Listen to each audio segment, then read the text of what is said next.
continue creating more meaningful videos.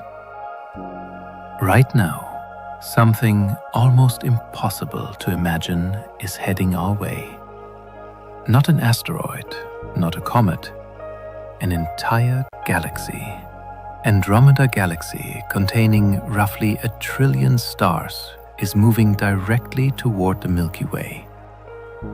In about 4 billion years, it will arrive, and the night sky as we know it will change forever. But before you start to worry, let's make one thing clear.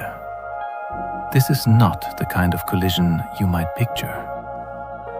When galaxies merge, the process is nothing like two cars crashing into each other. There are no massive explosions or clouds of debris scattering everywhere. In fact, if you were somehow alive to witness it while standing on Earth during the event, you might not notice anything dramatic within a single lifetime. Yet, over millions of years, everything we understand about our galaxy, our night sky, and our cosmic neighborhood would slowly transform. Tonight, we're going to explore what that encounter would truly look like, how the approach begins, what might happen to Earth, what becomes of our Sun, and what unusual new galaxy could emerge from the interaction. We'll walk step by step through the entire sequence, from the earliest hints of approach to the final merged galaxy billions of years later. And we'll do it in a way that stays simple and clear, without complicated jargon. More like two friends discussing one of the most extraordinary events that could ever unfold in our cosmic neighborhood. So get comfortable. This will take some time, because the story stretches across billions of years and involves forces powerful enough to reshape entire galaxies. But by the end, you'll understand exactly what's coming and why astronomers are both fascinated and slightly avid by what our distant descendants might witness. Let's start with the basics, because before we can understand the collision, we need to understand what's actually going to collide. Our Milky Way is what astronomers call a barred spiral galaxy. Imagine a flat disk with spiral arms curving out from the center, kind of like a cosmic pinwheel. At the very center sits a bar-shaped structure made of densely packed stars. And at the heart of that bar is a supermassive black hole, weighing about 4 million times what our Sun weighs. The whole thing is roughly 100,000 light-years across. That means if you could travel at the speed of light, it would take you 100,000 years just to cross from one edge to the other. The Milky Way contains somewhere between 100 and 400 billion stars. That's a huge range, because it's actually really hard to count stars in your own galaxy when you're sitting inside it. It's like trying to count all the trees in a forest while standing in the middle of it. Everything nearby blocks your view of what's farther away. Now, Andromeda is similar, but bigger. It's also a spiral galaxy, though its spiral arms are wound a bit tighter than ours. It contains roughly 1 trillion stars, maybe more. That's at least twice as many stars as the Milky Way, possibly 3 times as many. And it's about 220,000 light-years across, more than twice our diameter. If you could see Andromeda's full extent in our night sky, it would appear about 6 times wider than the full moon, even though it's 2.5 million light-years away. We can only see its bright central core with our naked eyes, which is why it looks like a fuzzy little smudge. Both galaxies have been around for a long time. The Milky Way formed about 13 billion years ago, not long after the Big Bang. Andromeda is roughly the same age. They've been neighbors in the same cosmic neighborhood called the local group for their entire existence. The local group is just a name for our little cluster of galaxies, which includes the Milky Way, Andromeda, and about 50 smaller galaxies. most of which are tiny dwarf galaxies orbiting around the two big ones, like moons around planets. For most of their lives, the Milky Way and Andromeda have been slowly circling each other at a distance held together by mutual gravity.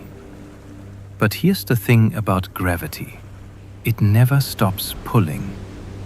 Over billions of years, that pull has been drawing them closer and closer together. And now we're at a point where the collision is inevitable. Astronomers figured this out by measuring something called Andromeda's radial velocity. Basically, they looked at the light coming from Andromeda and checked for something called the Doppler shift. You know how an ambulance siren sounds higher pitched when it's coming toward you and lower pitched when it's moving away? Light does the same thing. If a galaxy is moving toward us, its light shifts toward the blue end of the spectrum. If it's moving away, it shifts toward red. When astronomers measured Andromeda's light back in the early 2000s, they found it was blue shifted. That meant it was coming toward us. By measuring how much the light had shifted, they could calculate the speed.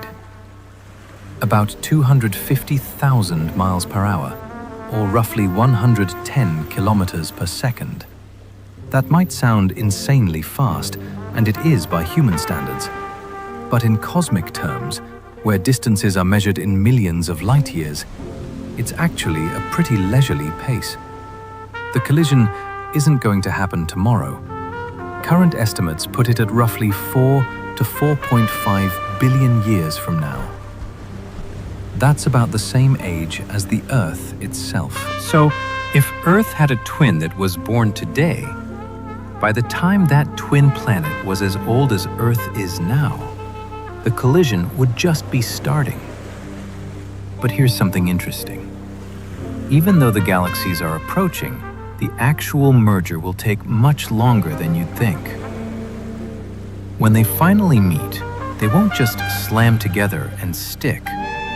Instead, they'll pass through each other, get pulled back together by gravity, pass through again, and repeat this dance several times over the course of about 2 billion years before they finally settled into a single merged galaxy. Think of it like dropping a ball into a bowl. The ball rolls down one side, up the other side, back down, back up, and eventually settles at the bottom. The Milky Way and Andromeda will do something similar, except the bowl is made of their combined gravitational field, and instead of a ball, you have two enormous collections of hundreds of billions of stars. Now, you might be wondering, why doesn't this happen faster? Why does it take billions of years for galaxies to merge? The answer has to do with the absolutely mind-boggling distances involved. Even though there are hundreds of billions of stars in each galaxy, the actual space between those stars is enormous. Our nearest star neighbor, Proxima Centauri, is about 4 light-years away. That's roughly 25 trillion miles. The distance between stars is so vast that when two galaxies merge, the stars themselves almost never actually hit each other. Let me give you an analogy. Imagine 2 swarms of bees flying toward each other. There are thousands of bees in each swarm, all buzzing around. When the swarms pass through each other, you'd expect lots of collisions, right? But now imagine each bee is the size of a grain of sand, and the space between bees is the size of a football field. Suddenly, the chances of any 2 bees actually hitting each other becomes incredibly small. That's what it's like when galaxies collide. The stars are so far apart that they just sail past each other. But even though the stars don't collide, their gravitational influence on each other is enormous. Every star pulls on every other star. And when you have hundreds of billions of stars all pulling in different directions, the result is chaos. The neat spiral structure gets scrambled. Stars get flung into new orbits. Some stars get ejected from the galaxies entirely, thrown out into intergalactic space. And the gas and dust between the stars, which is much more spread out and easier to disturb, gets compressed and heated, triggering massive bursts of new star formation. This is what makes galaxy mergers so spectacular. They don't destroy galaxies in the sense of blowing them apart. Instead, they transform them, reshaping the structure and creating conditions for a new generation of stars to be born. Let's talk about where we are right now in the present day. Andromeda is visible in our night sky, and it has been for as long as humans have existed. Ancient astronomers noticed it. The Persian astronomer Abd al-Rahman al-Sufi described it back in the year 964, calling it a small cloud. But nobody really understood what it was until the early 20th century. For a long time, people thought Andromeda was just a nebula, a cloud of gas within our own galaxy. It wasn't until the 1920s that astronomer Edwin Hubble proved it was actually another galaxy entirely, vastly distant from our own. He achieved this by identifying individual stars within Andromeda Galaxy and measuring how bright they appeared, which allowed him to estimate their distance. When Edwin Hubble completed the calculations, he concluded that Andromeda was nearly 1 million light-years away. Today, we know the distance is closer to about 2.5 million light-years. Even so, Hubble's early estimate was enough to demonstrate that it lay far beyond the boundaries of the Milky Way. That finding dramatically reshaped how people understood the universe. All at once, the cosmos seemed far larger than anyone had previously imagined. Our galaxy was not the entire universe. It was simply one island among countless galaxies scattered through space. Today, astronomers can examine Andromeda in remarkable detail. Scientists have mapped its structure, estimated its stellar population, calculated its mass, and carefully tracked its motion.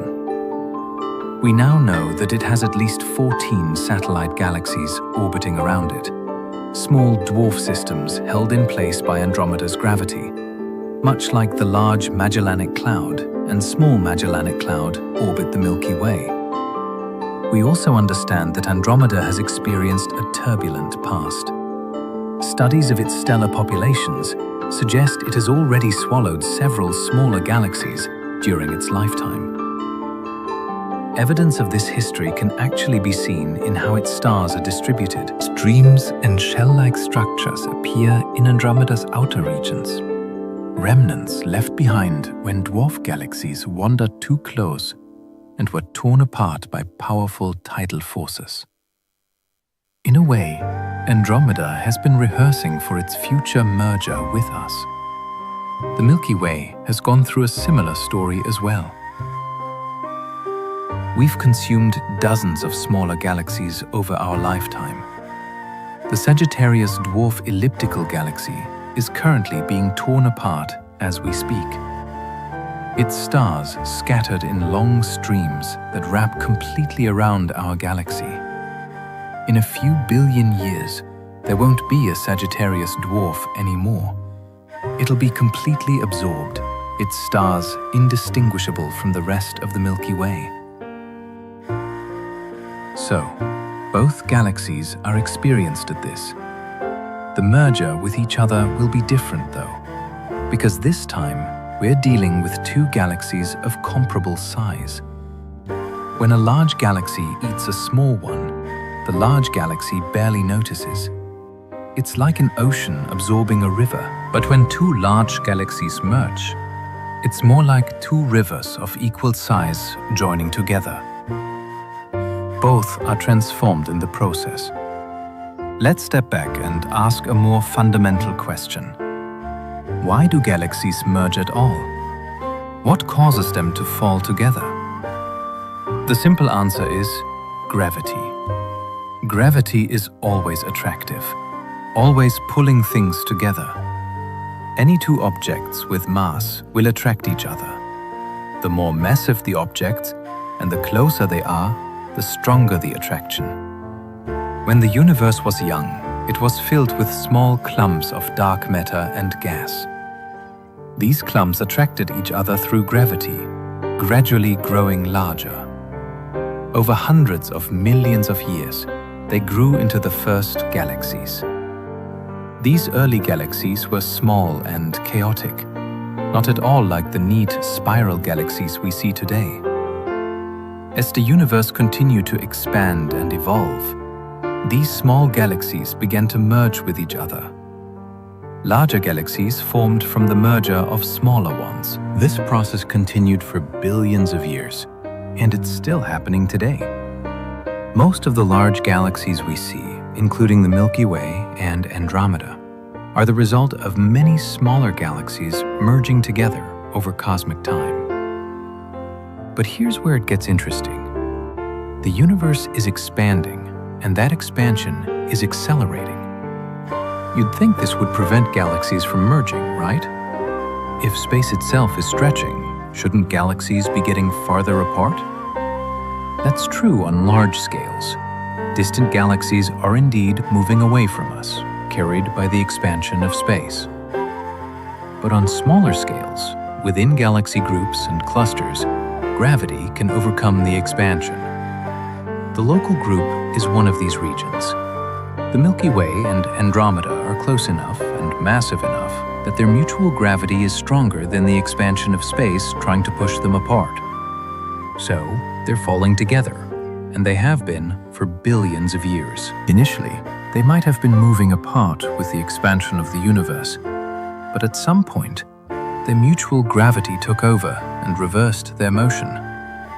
Now they're approaching each other, and that approach is accelerating as they get closer, and their gravitational pull on each other gets stronger.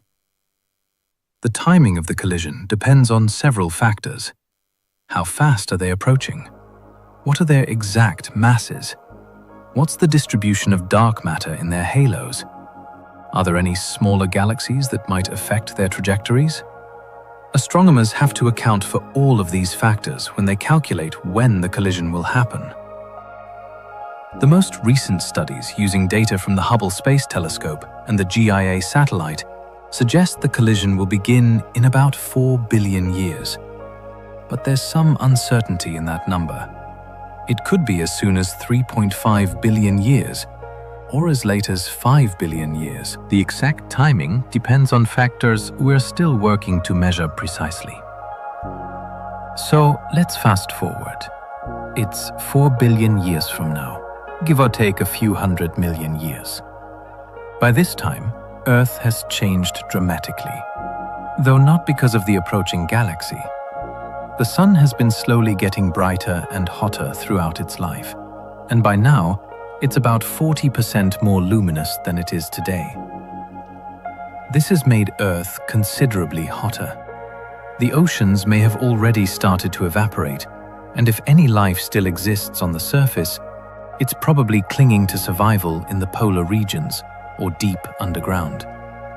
Humanity, if it still exists, has long since either evolved into something unrecognizable or left Earth altogether.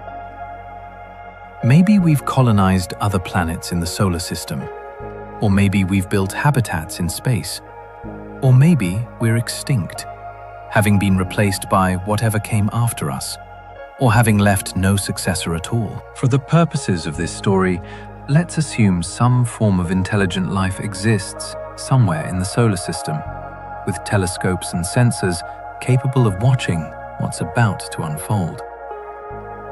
From Earth's perspective, or from wherever our descendants are watching, Andromeda has been getting steadily larger in the night sky for millions of years.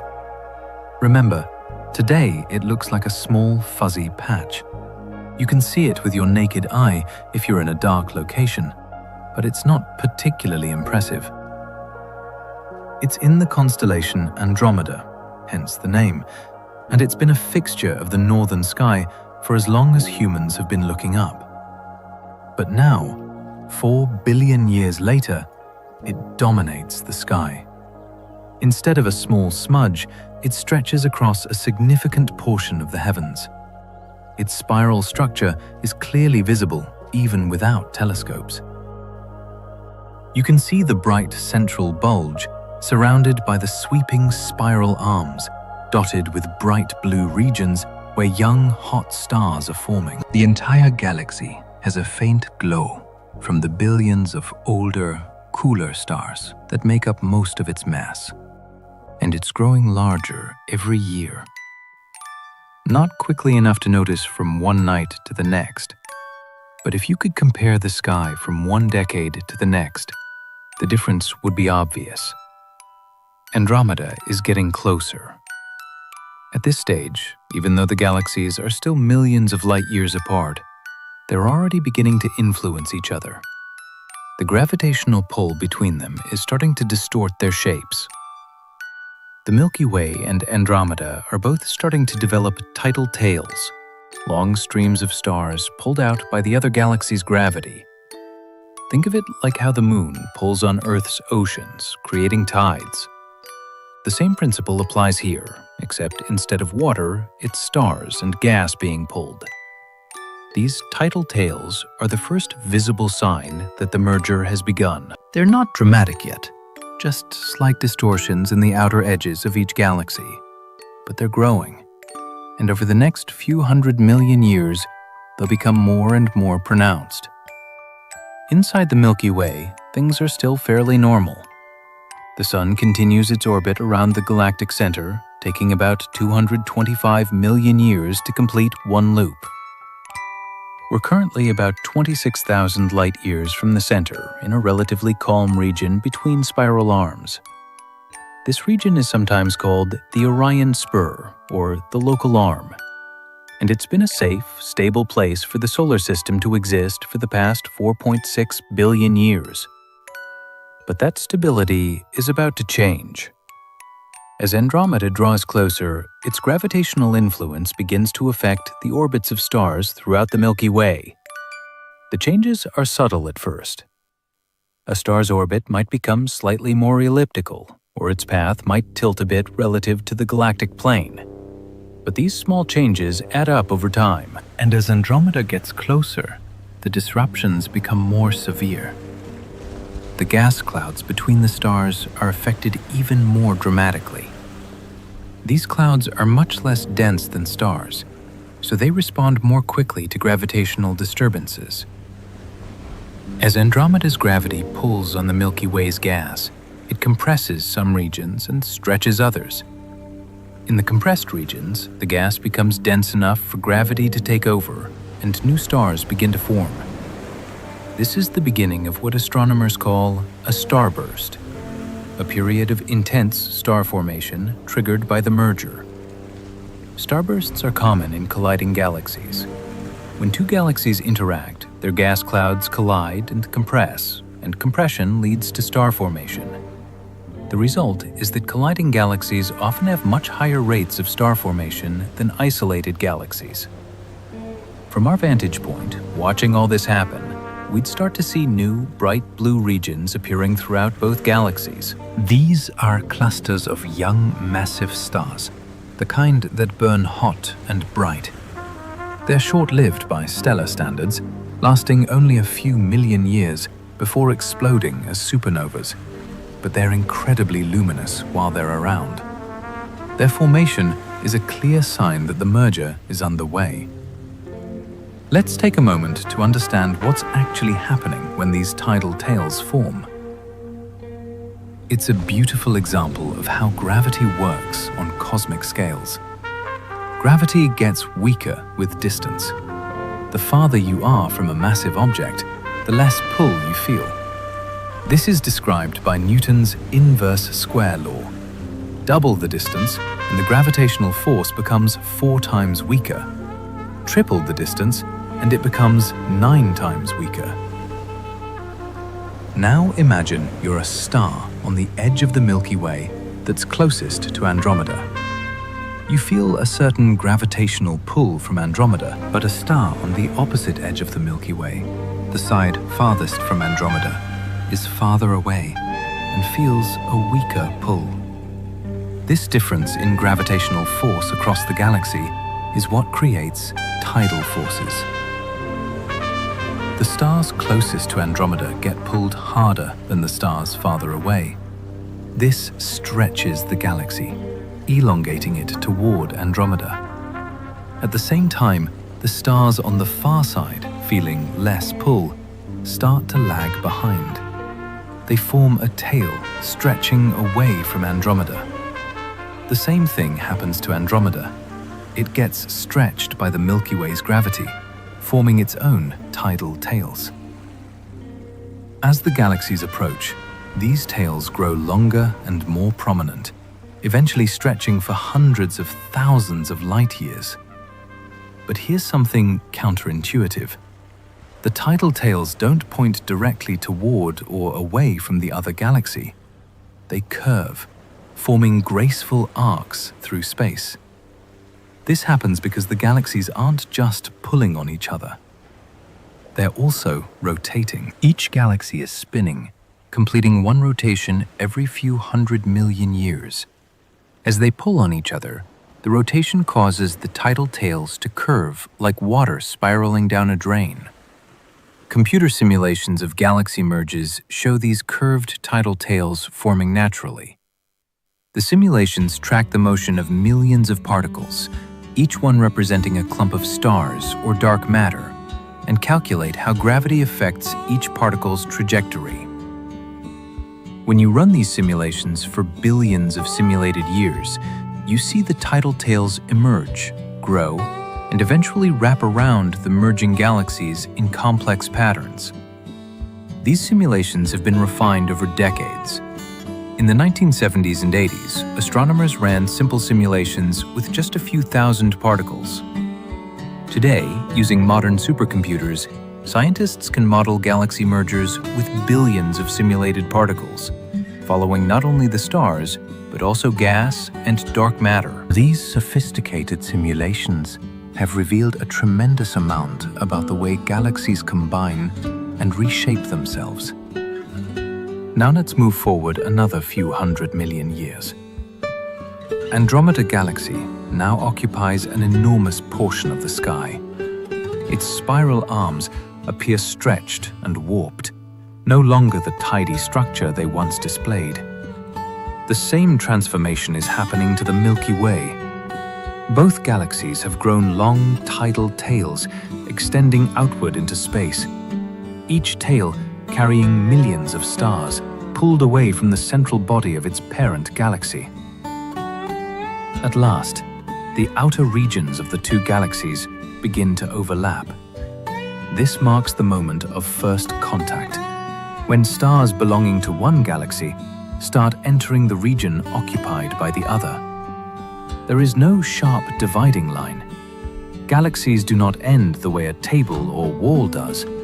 Instead, their structure slowly thins out, becoming less dense until it is difficult to say exactly where the galaxy stops and where intergalactic space truly begins. Still, there comes a point where you can say the two galaxies now share the same region of space. What would this look like from Earth?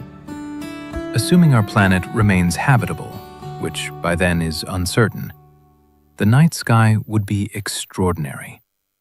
Instead of the faint band of the Milky Way we see today, two enormous cosmic structures would stretch across the sky. One would be the remaining central region of the Milky Way, still somewhat recognizable but visibly distorted. The other would be the core of the Andromeda Galaxy, now close enough that individual bright stars could be distinguished within it. Between these two galactic centers, the scene would look chaotic. Stars from both galaxies would intermingle, forming a tangled and turbulent pattern across the sky. Bright blue regions of star formation would dot the sky, looking like glowing clouds, and threading through everything would be dark lanes of dust, silhouetted against the background glow. But here's the remarkable thing. If you were standing on Earth at this moment, you probably wouldn't notice anything unusual in your daily life. The sky would look spectacular at night, sure, but during the day, the sun would still rise and set. The seasons would still change. Life, if any existed, would go on as normal.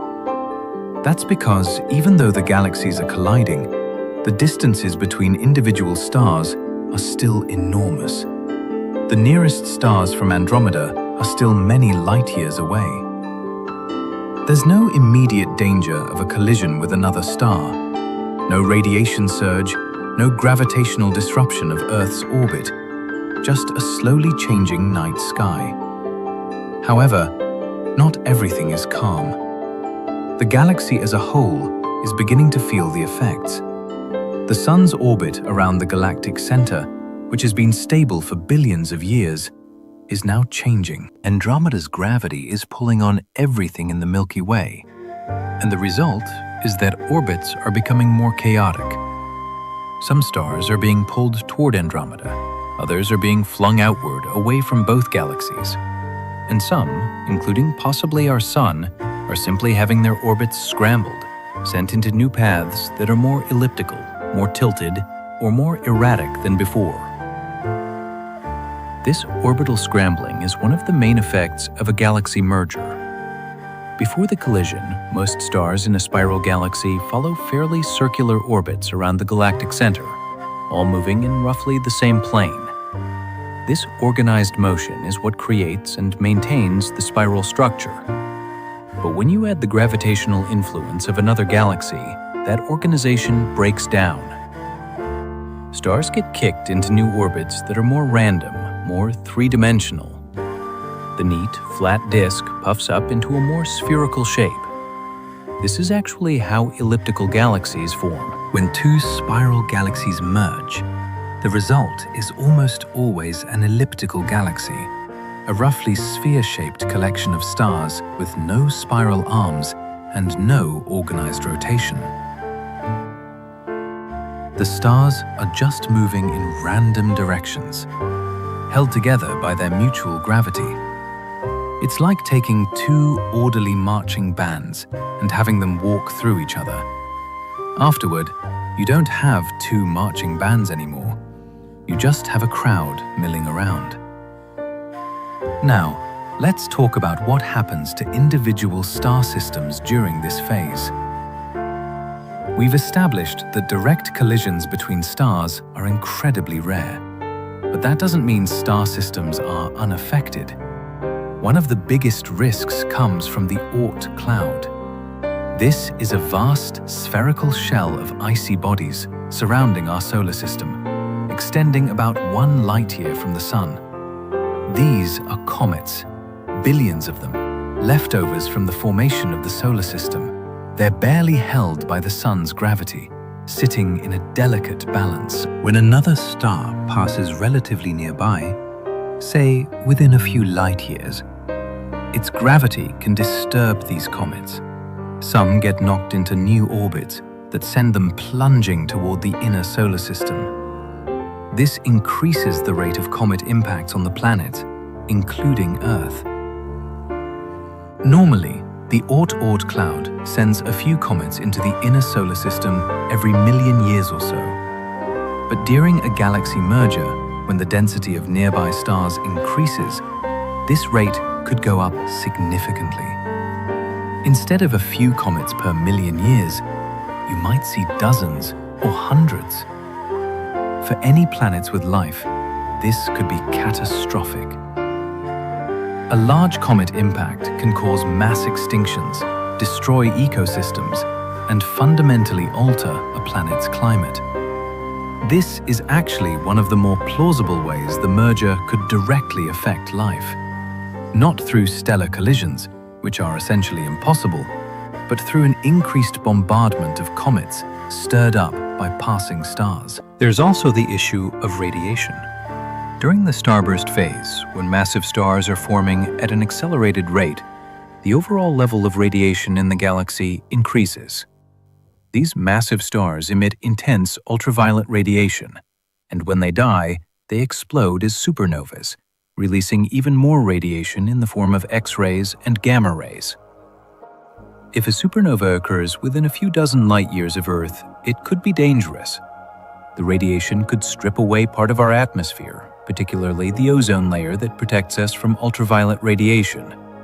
This could lead to increased surface radiation levels, potentially harmful to life. How likely is this? It depends on where we are in the galaxy and how close we are to regions of active star formation. If we happen to be near one of the compressed gas clouds where new stars are forming, the risk increases. If we're in a relatively empty region, we're probably safe. But remember, all of this is happening over millions of years. Even if the rate of supernovas increases tenfold during the merger, we're still talking about rare events spread across vast distances. The chance that any particular star system gets hit by a nearby supernova is still pretty low. Fast forward a few 100 million more years. The two galactic cores are now approaching each other for the first time. This is one of the most dramatic moments of the entire merger, though again it happens over millions of years. So dramatic is relative. Each galaxy has a supermassive black hole at its center. The Milky Way's black hole, Sagittarius A star, weighs about 4 million solar masses. Andromeda's black hole is bigger, somewhere around 100 to 200 million solar masses. That's at least 25 times more massive than ours, possibly 50 times more massive. And now, these two monsters are heading toward each other. As the cores approach, the density of stars increases dramatically. Near the center of each galaxy, stars are packed much more tightly than in the outer regions. In our solar neighborhood, the nearest star is about 4 light-years away. Near the galactic center, the average distance between stars might be just a few light weeks or even light days. And when two galactic centers pass through each other, you temporarily have double the density. This creates opportunities for close encounters between stars.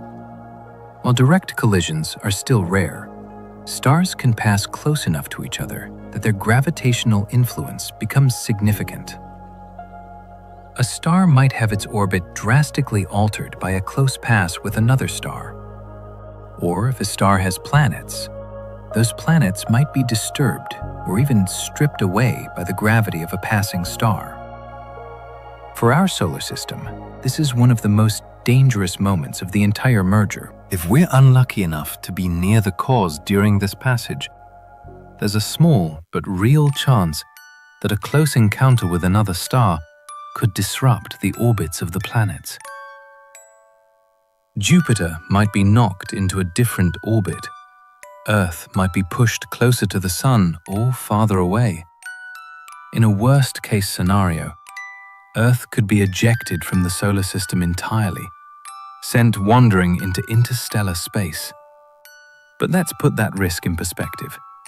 Even in the dense environment near the galactic cores, the chances of any individual star having a disruptive close encounter are pretty low. Most stars, including probably the Sun, will pass through this period without any direct interactions. The distances are still just too large. What's more likely to affect us is the indirect effects. The gravitational chaos of the merger will send ripples through the entire galaxy. These ripples can disturb the orbits of everything, not just stars, but also the gas clouds and the dark matter that makes up most of the galaxy's mass. And these disturbances can trigger events far from the cause. The density of the galactic core during this passage would be something to behold. If you could somehow watch from a safe distance, you'd see two bright, compact regions of stars approaching each other, each surrounded by a haze of gas and dust. As they pass through each other, the gravitational interactions would cause the gas to heat up dramatically, glowing in X-rays and ultraviolet light. Some of this gas would fall toward the supermassive black holes, feeding them and causing them to become temporarily more active. When a black hole feeds, it doesn't just swallow material silently. The infalling matter forms an accretion disk, a swirling disk of superheated gas orbiting the black hole at nearly the speed of light. This disk can outshine the entire galaxy, radiating enormous amounts of energy. If both black holes become active during the core passage, the centers of both galaxies would light up brilliantly. From a distance, you'd see two intensely bright points of light, like cosmic headlights rushing toward each other. This would be a spectacular sight for any observers in nearby galaxies. Now, let's talk about what happens to the supermassive black holes. This is one of the most fascinating parts of the merger, and it's something astronomers are really interested in because we've never actually observed it happening in detail. When the two galactic cores pass through each other for the first time, the black holes don't immediately merge. They're still millions of light years apart in their first passage, separated by all the stars and gas between them. But as the galaxies swing back together for subsequent passages, the black holes get closer and closer. Eventually, they end up orbiting each other. Two supermassive black holes, one weighing 4 million suns and the other weighing perhaps 100 million suns, circling around their common center of mass. This is called a binary black hole system, and it's an incredibly powerful source of gravitational waves. Gravitational waves are ripples in space-time itself, created by accelerating massive objects. They were predicted by Einstein over 100 years ago, but weren't directly detected until 2015, when scientists observed the merger of two much smaller black holes. Since then, we've detected gravitational waves from dozens of black hole mergers, but all of them involved stellar mass black holes, the kind that form when massive stars die. We haven't yet detected the merger of two supermassive black holes, but we know it must happen during galaxy mergers. When Sagittarius A star and Andromeda's black hole finally orbit each other closely, they'll emit gravitational waves at a low frequency, lower than what our current detectors can sense. Future space-based detectors, like the planned LIA mission, should be able to detect these waves. If there are any civilizations in the local group with advanced enough technology, they'll be able to observe this event in gravitational waves, watching as the two black holes spiral together. The orbital period gets shorter and shorter as the black holes lose energy to gravitational waves. They might orbit each other for millions of years, but eventually they get close enough that the orbital period drops to hours, then minutes, then seconds, and then finally they merge. The merger itself happens incredibly quickly. Two black holes orbiting each other at a significant fraction of the speed of light suddenly combine into a single, larger black hole. The new black hole will weigh about 104 million solar masses, the sum of the two original black holes. In the process, some mass gets converted directly into energy in the form of gravitational waves. It's the most powerful event in the universe, except for the Big Bang itself. The amount of energy released in just a few seconds is more than all the stars in both galaxies combined will emit over millions of years. But here's the thing. That energy is emitted as gravitational waves, not light. So unless you have a gravitational wave detector, you won't see anything. The night sky won't suddenly light up. There won't be a visible explosion.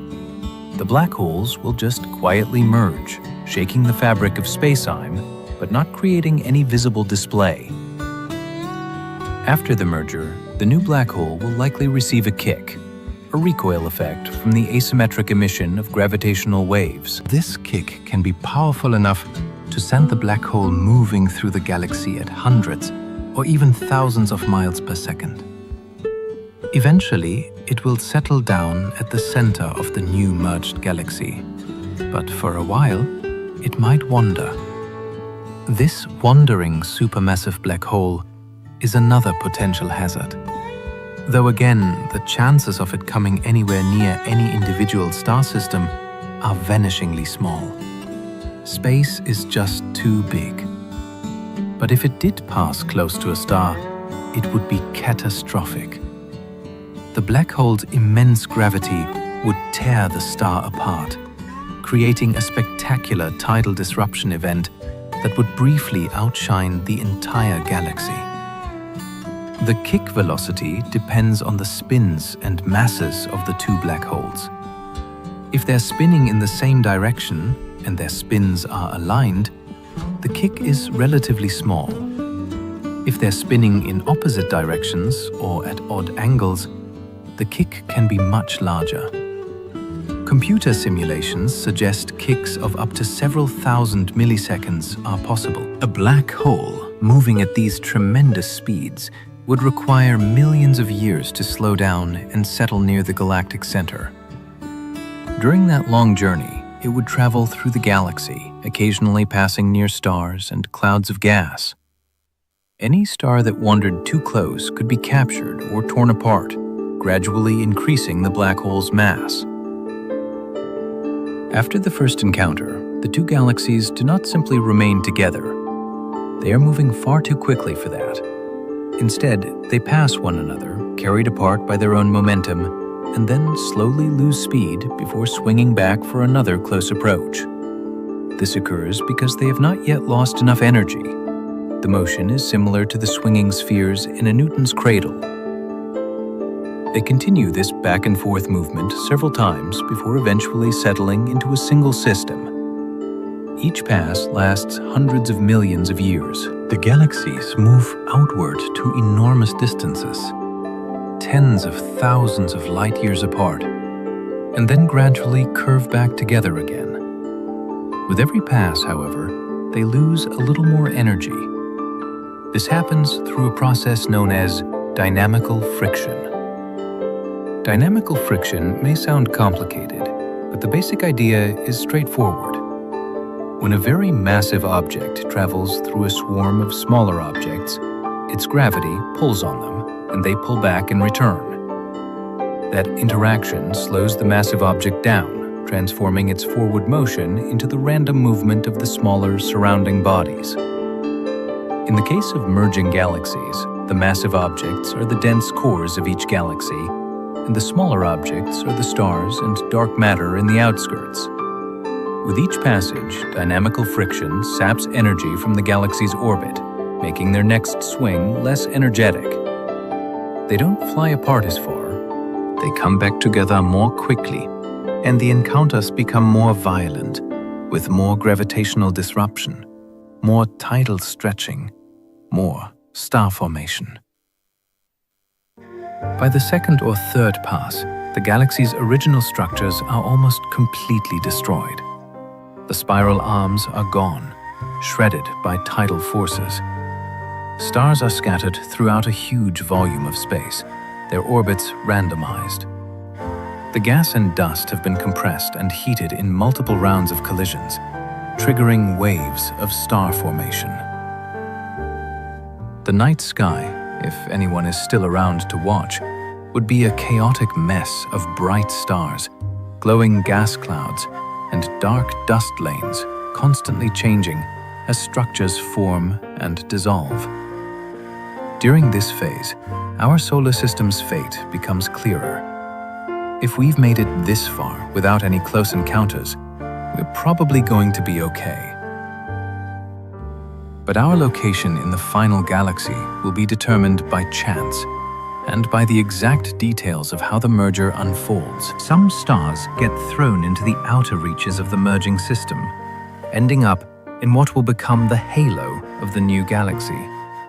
These stars will orbit the new galactic center at large distances, rarely coming close to the dense central regions. Other stars end up closer to the center in what will become the bulge of the new elliptical galaxy.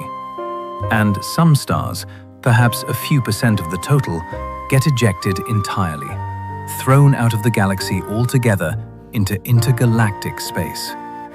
If the Sun gets ejected, it will become what's called a rogue star, wandering through the vast emptiness between galaxies. Earth, if it's still bound to the Sun, will go with it. From Earth's perspective, the night sky would change dramatically.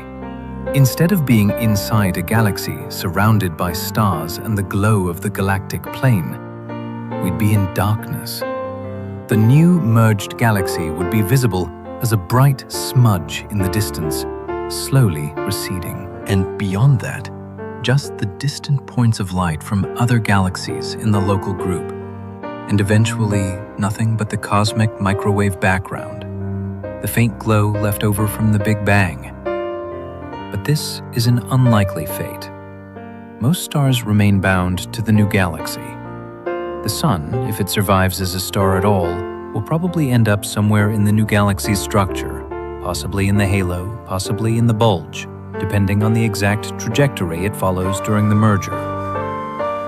The multiple passages create a complex dance of gravitational interactions. Each time the cores pass through each other, they exchange energy and angular momentum. Stars and gas get sloshed back and forth, sometimes moving with one core, sometimes with the other, sometimes ending up in the tidal tails. This creates a thoroughly mixed population. By the time the merger is complete, stars from the Milky Way and Andromeda will be so intermingled that you won't be able to tell which galaxy they originally came from. They'll all just be part of the new galaxy. Throughout all of this, one of the most visible effects is the burst of star formation. Every time a galaxy's gas clouds collide and compress, new stars form. And because there are multiple passages, there are multiple waves of star formation, each one adding more young, hot, bright stars to the mix. These starburst periods can increase the rate of star formation by factors of 10 or even 100 compared to normal. Galaxies usually form stars at a fairly steady rate, converting a few solar masses of gas into stars every year. But during a starburst, that rate can jump to tens or hundreds of solar masses per year. The new stars are predominantly massive and hot. When gas clouds collapse to form stars, they form stars of all different masses, from small red dwarfs, barely massive enough to fuse hydrogen, all the way up to massive blue giants weighing dozens or even over 100 times what the Sun weighs. But the massive stars are the ones you notice because they're so much brighter. A massive star can be tens of thousands or even hundreds of thousands of times more luminous than the Sun. They burn through their fuel incredibly quickly, living only a few million years before exploding as supernovas. But while they're around, they dominate the light output of the galaxy. This means that during the merger, both galaxies become much brighter, especially in blue light. If you could somehow watch from a distance, you'd see the two galaxies grow brighter as they approach, brightest during and shortly after each close passage, and then gradually fading as the burst of star formation dies down, only to brighten again during the next passage. These massive stars also have a huge impact on their surroundings. They emit intense ultraviolet radiation that heats and ionizes the gas around them, creating glowing nebulas. They have powerful stellar winds that blow material away, clearing out bubbles in the gas clouds. And when they finally die in supernova explosions, they inject enormous amounts of energy back into the interstellar medium, further heating and stirring the gas. This feedback from massive stars is actually what eventually shuts down the starburst.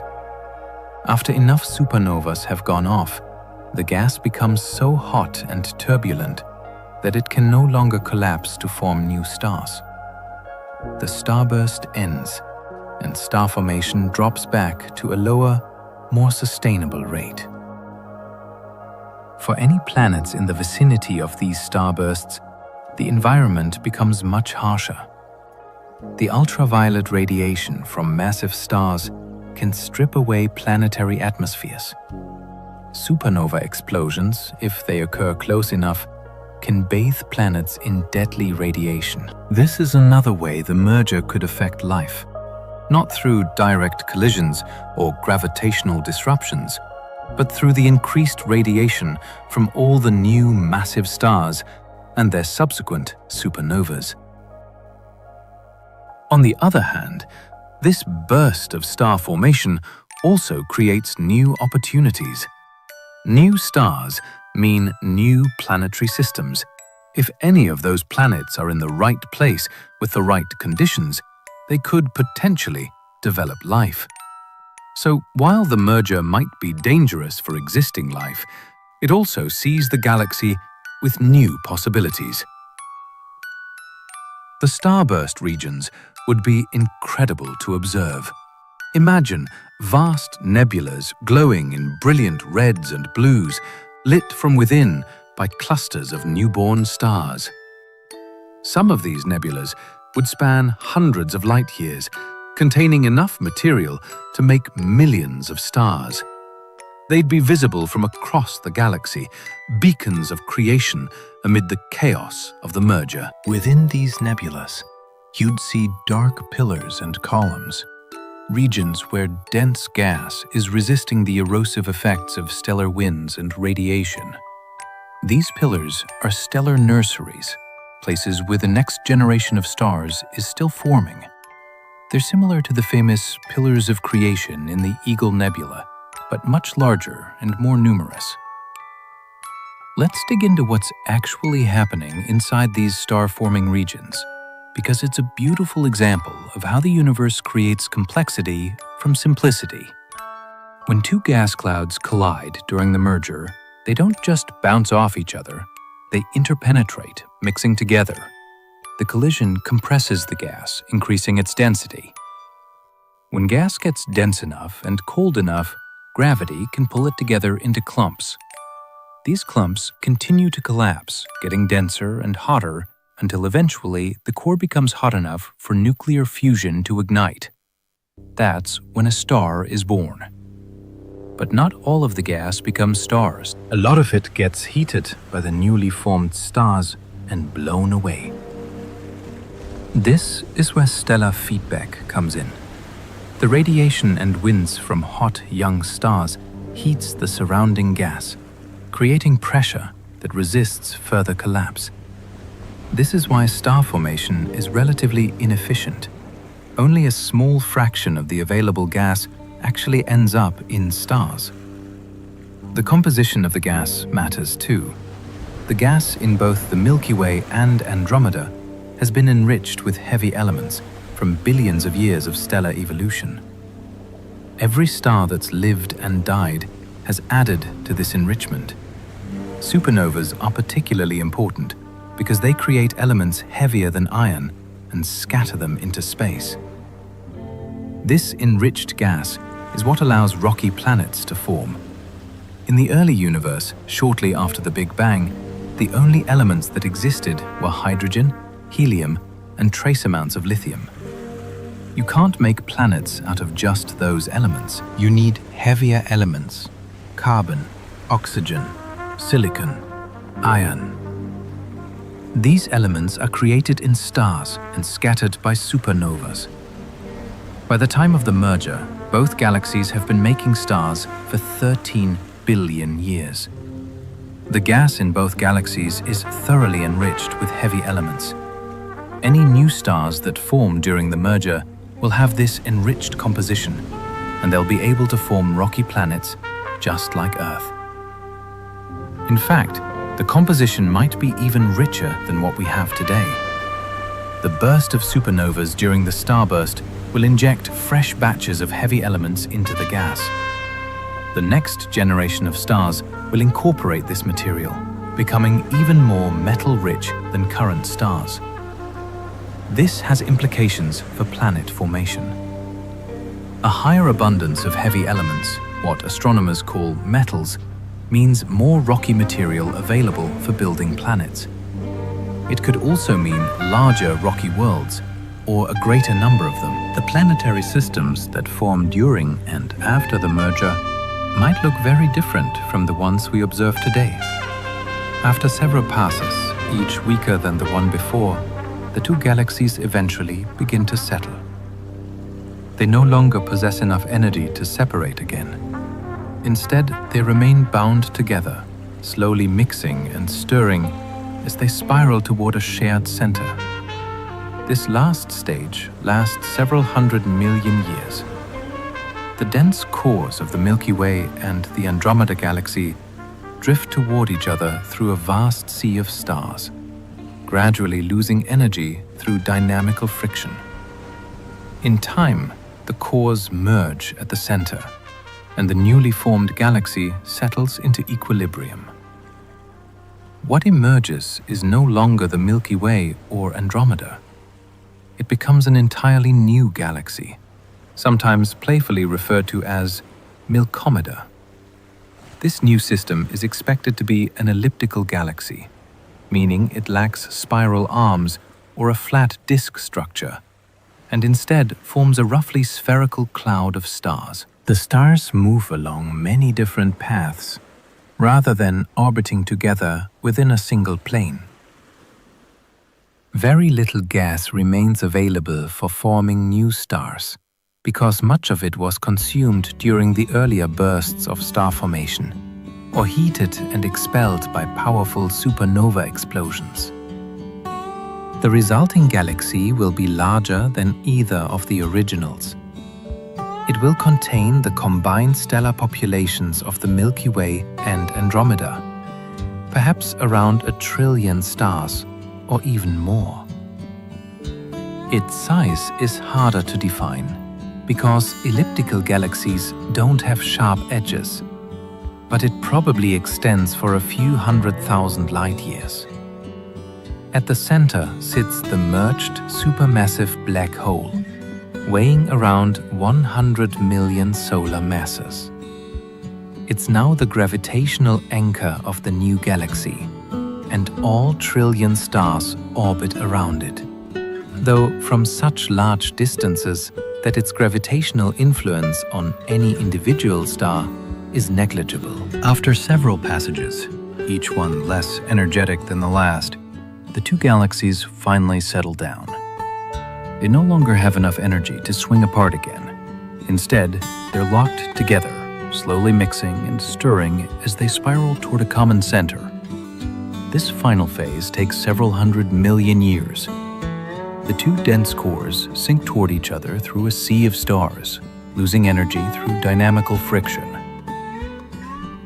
Eventually, they merge at the center, and the new galaxy reaches a state of equilibrium. What emerges is no longer the Milky Way or Andromeda. It's a new galaxy, sometimes playfully called Milka or Milkdromeda. It's an elliptical galaxy, meaning it has no spiral arms, no disk structure, just a roughly spherical collection of stars.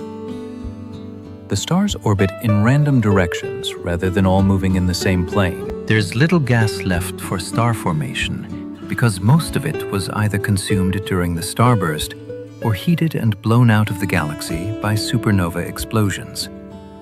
The new galaxy is bigger than either of the original galaxies.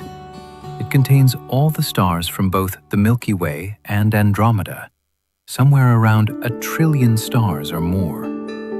Its size is harder to define because elliptical galaxies don't have sharp edges, but it probably extends for a few 100,000 light-years.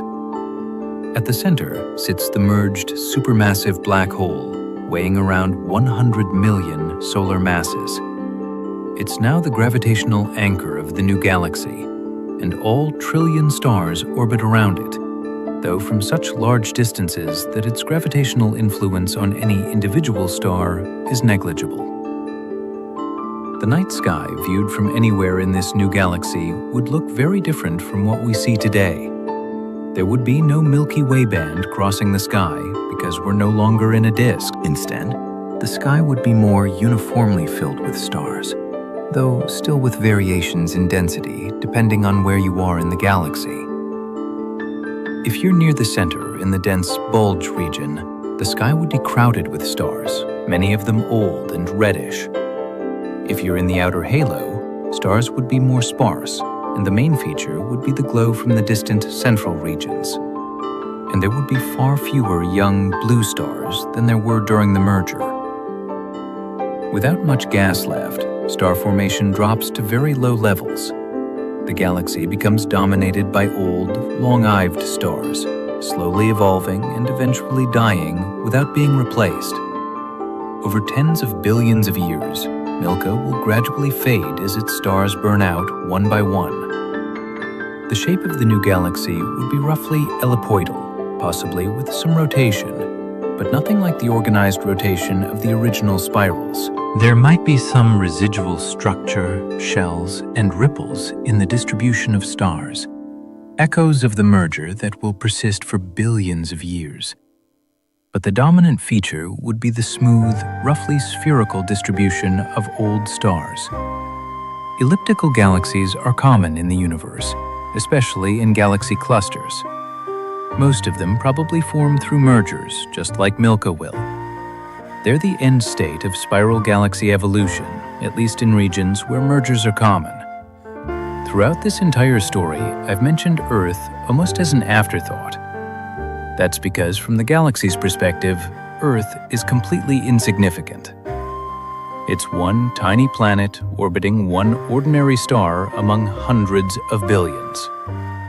The merger doesn't care about Earth any more than an earthquake cares about a specific grain of sand.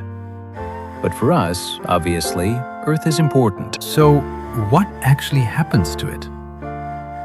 The first thing to understand is that long before the galaxies collide, Earth will already be uninhabitable. The Sun is slowly getting brighter as it ages, and in about 1 billion years, maybe a bit more, Earth will be too hot for liquid water to exist on the surface. The oceans will evaporate, the greenhouse effect will run away, and Earth will become something like Venus, a scorched, dry planet with a thick atmosphere and surface temperatures hot enough to melt lead. This happens long before Andromeda arrives, so by the time the merger begins, Earth is already dead, at least as a habitat for life as we know it.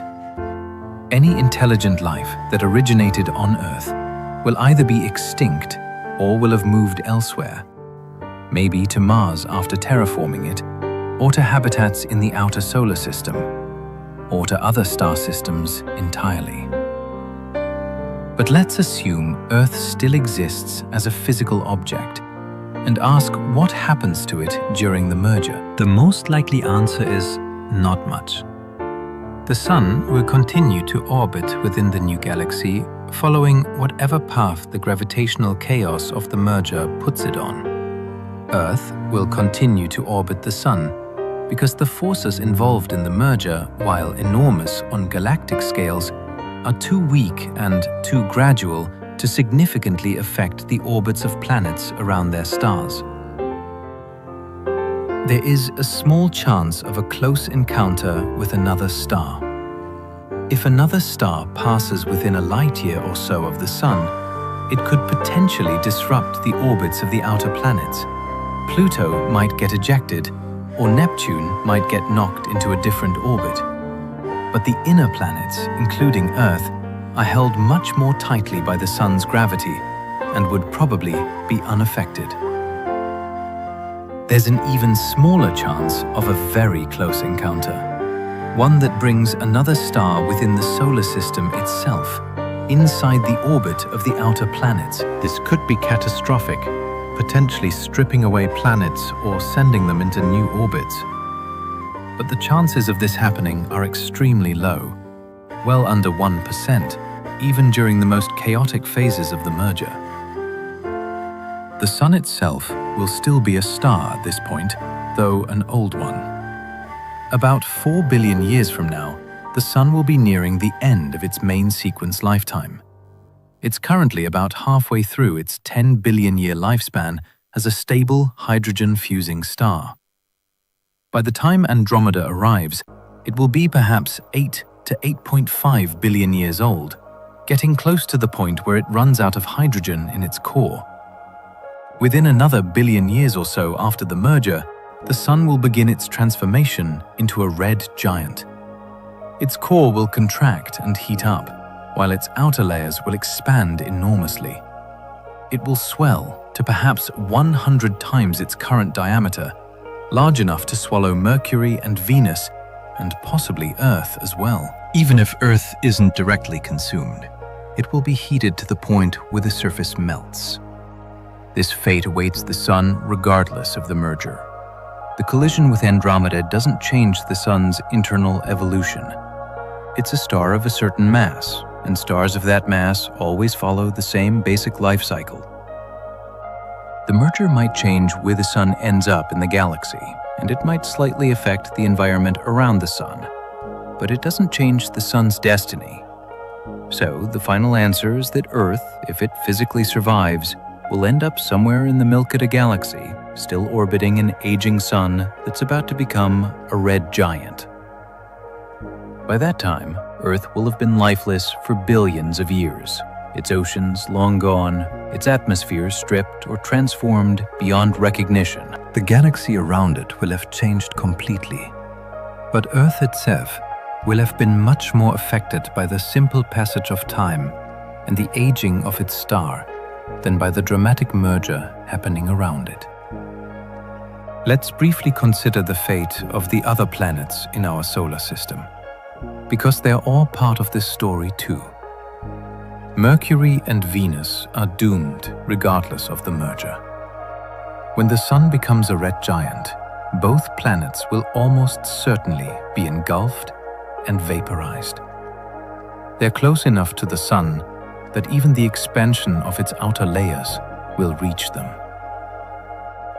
As the Sun swells, its outer atmosphere will extend past their orbits, and the atmospheric drag will cause them to spiral inward and be consumed. Mars, being farther out, will probably survive the Sun's red giant phase physically, though it will be heated significantly. Interestingly, when the Sun expands, Mars might actually enter the habitable zone for a brief period, geologically speaking. Its surface ice could melt, and if there's any atmosphere left, it might become briefly hospitable. But this would only last a few 100 million years before the Sun sheds its outer layers and shrinks down to a white dwarf, at which point Mars would freeze again. The gas giants, Jupiter, Saturn, Uranus, and Neptune, are far enough from the Sun that they'll survive the red giant phase with relatively little change. They might lose some of their outer atmospheres, heated and blown away by the Sun's increased luminosity, but their cores will remain intact. Their many moons might have more interesting fates. Some of them, heated by the brighter Sun, might temporarily become more hospitable. Though hospitable is relative when you're talking about a moon that's mostly ice. Europa and Enceladus, moons with subsurface oceans today, might see those oceans become more active. The increased solar heating could drive more geological activity, creating more hydrothermal vents and potentially more habitable environments. If any life exists in those oceans today, it might actually benefit from the increased energy input. But this would be temporary. Once the Sun becomes a white dwarf, cooling and dimming over billions of years, these moons would freeze solid again. The brief window of increased habitability would close. The outer solar system, including the Kuiper belt and the Oort cloud, will remain largely unchanged by the Sun's evolution. These regions are so far from the Sun that even a 100-fold increase in solar luminosity barely affects them. The comets and ice bodies out there will continue their slow orbits, largely oblivious to the changes happening closer in. But the merger could affect these outer regions. The gravitational chaos of the merger will send ripples through the galaxy, and some of those ripples will reach the solar system. The Oort cloud, which is only very loosely bound to the Sun, could be partially stripped away. Some comets might be sent into the inner solar system, increasing the impact rate on planets. Others might be lost to interstellar space entirely. If the Sun gets ejected from the galaxy, the entire solar system goes with it. Planets, moons, asteroids, comets, and all. It becomes a rogue solar system, wandering through intergalactic space. From the outer planets, the night sky would become incredibly dark. The Sun would still shine, still providing light and heat to its planets. But the stars would disappear. The galaxy, now distant, would be visible as a bright smudge. But there would be no more constellations, no more Milky Way band, just darkness. This is an unlikely fate, but it's possible. Most stars remain gravitationally bound to the new galaxy, but a small percentage don't. Estimates suggest anywhere from 1 to 10% of stars might be ejected during a major merger. If we're unlucky, we could be among them. Now, let's ask a more philosophical question. If intelligent life still exists somewhere in the solar system, or in the galaxy generally, what would it be like to live through the merger? First, remember that this entire process takes billions of years. No individual organism, not even an individual civilization, would experience the whole thing. You'd need a continuous chain of civilizations, each one building on the knowledge of the previous, to maintain awareness of what's happening over such vast timescales. But let's imagine such a civilization exists. Maybe it's an extremely long-lived spacefaring society, or maybe it's a series of successor civilizations that inherit records from their predecessors. What would they observe in the early stages, millions of years before first contact? They'd see Andromeda growing larger in the sky. Their astronomers would be able to predict the collision with increasing accuracy. They'd map the approaching galaxy in detail, identify its structure, locate its supermassive black hole, estimate the timing of first contact. They'd have centuries or millennia of advanced warning. This would give them time to prepare, to move populations away from dangerous regions, to build shelters or habitats that could withstand increased radiation.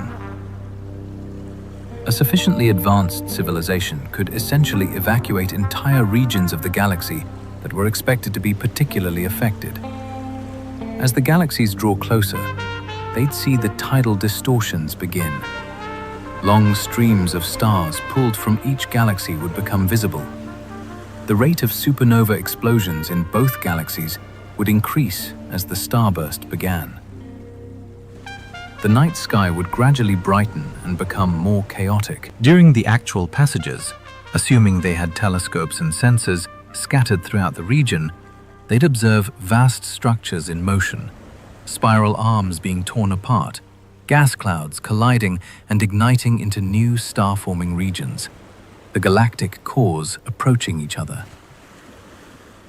It would be a spectacle on an unimaginable scale, playing out over millions of years, but observable in its entirety through records and predictions. They might even detect the gravitational waves from the merging supermassive black holes, if they had advanced enough technology. This would be a huge scientific prize, direct observation of one of the most energetic events in the universe. The gravitational wave signal would provide detailed information about the black hole's masses, spins, and orbital dynamics. But what about the dangers? Would a civilization living through the merger be in peril? The answer depends on where they are and what resources they have.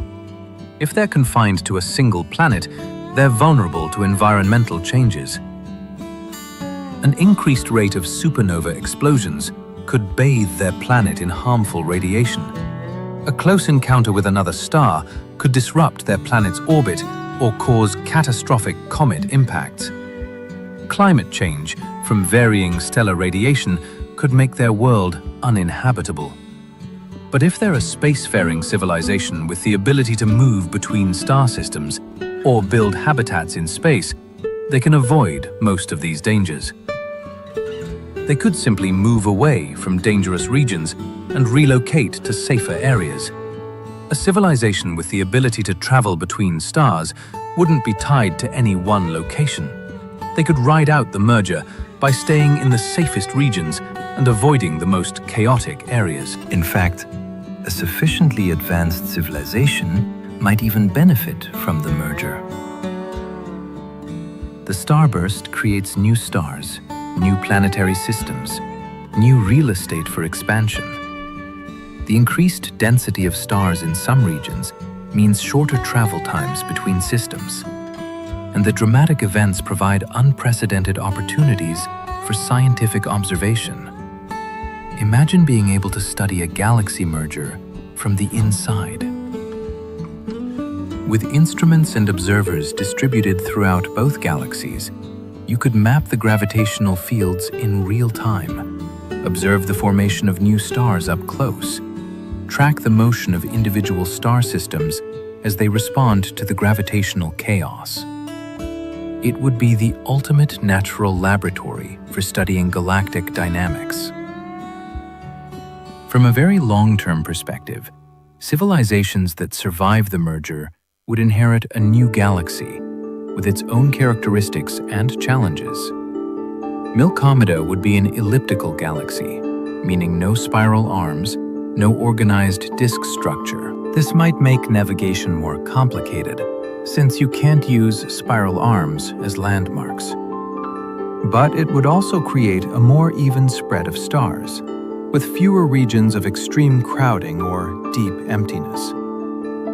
Star formation in Milkomeda would be far lower than what we see today in the Milky Way or the Andromeda Galaxy, because most of the available gas would have already been consumed during the intense starburst phase, or heated and pushed out of the galaxy.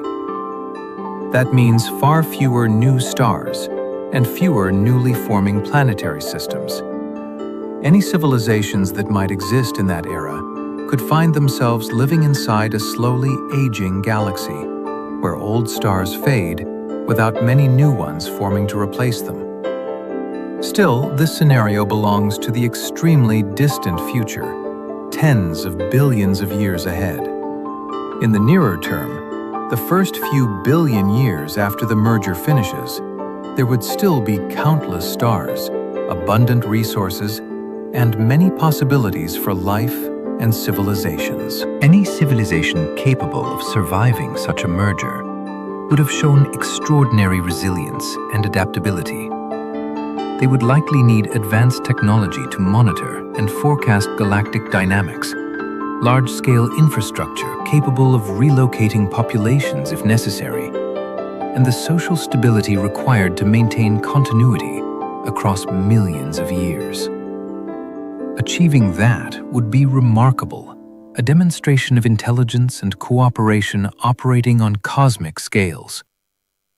Now, let's shift perspective for a moment and imagine observing this event from outside, perhaps from another galaxy in the local group. From that distant vantage point, the merger between the Milky Way and Andromeda would appear as two large spiral galaxies slowly drawing closer together over time. At first, they'd be distinct, each with its own structure. As they drew closer, tidal features would become apparent. Long tails and bridges of stars stretching between the galaxies. During the first passage, the galaxies would overlap, their structures blending together in a complex, chaotic mix. Then they'd separate again, each now more distorted than before. With each subsequent passage, the structures would become more disrupted, the tidal features more prominent, the starburst brighter. The whole process would be like watching two drops of water merge in slow motion. They approach, touch, merge partially, separate, come back together, separate again, each time mixing more thoroughly until finally they form a single, combined drop. From an astronomer's perspective, this would be an incredible opportunity. Galaxy mergers are common in the universe. We see them happening all the time at various stages, but most of them are millions or billions of light years away.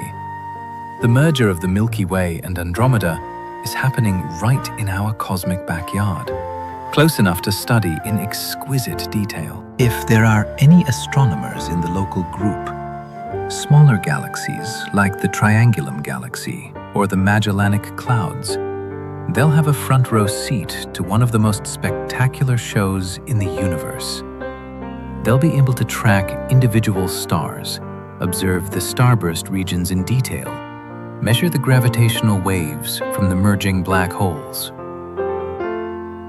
It would be the equivalent of having the Super Bowl played in your backyard instead of on TV from 1,000 miles away. Let's change perspective for a moment and imagine we're observing this merger from outside, from another galaxy in the local group. What would we see from a distance? The merger of the Milky Way and Andromeda would be visible as two spiral galaxies gradually approaching each other. At first, they'd be distinct, each with its own structure. As they drew closer, tidal features would become apparent. Long tails and bridges of stars stretching between the galaxies. During the first passage, the galaxies would overlap, their structures blending together in a complex, chaotic mix. Then they'd separate again, each now more distorted than before. With each subsequent passage, the structures would become more disrupted, the tidal features more prominent, the starburst brighter. The whole process would be like watching two drops of water merge in slow motion.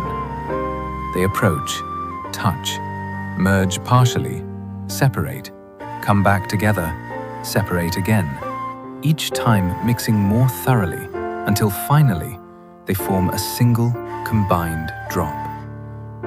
From an astronomer's perspective, this would be an incredible opportunity. Galaxy mergers are common in the universe. We see them happening all the time at various stages, but most of them are millions or billions of light years away. The merger of the Milky Way and Andromeda is happening right in our cosmic backyard, close enough to study in exquisite detail. If there are any astronomers in the local group, smaller galaxies like the Triangulum Galaxy or the Magellanic Clouds, they'll have a front row seat to one of the most spectacular shows in the universe. They'll be able to track individual stars, observe the starburst regions in detail, measure the gravitational waves from the merging black holes. It would be the equivalent of having the Super Bowl played in your backyard instead of on TV from 1,000 miles away.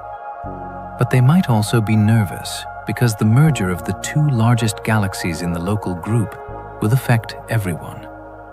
The gravitational influence of the merger will be felt throughout the entire local group.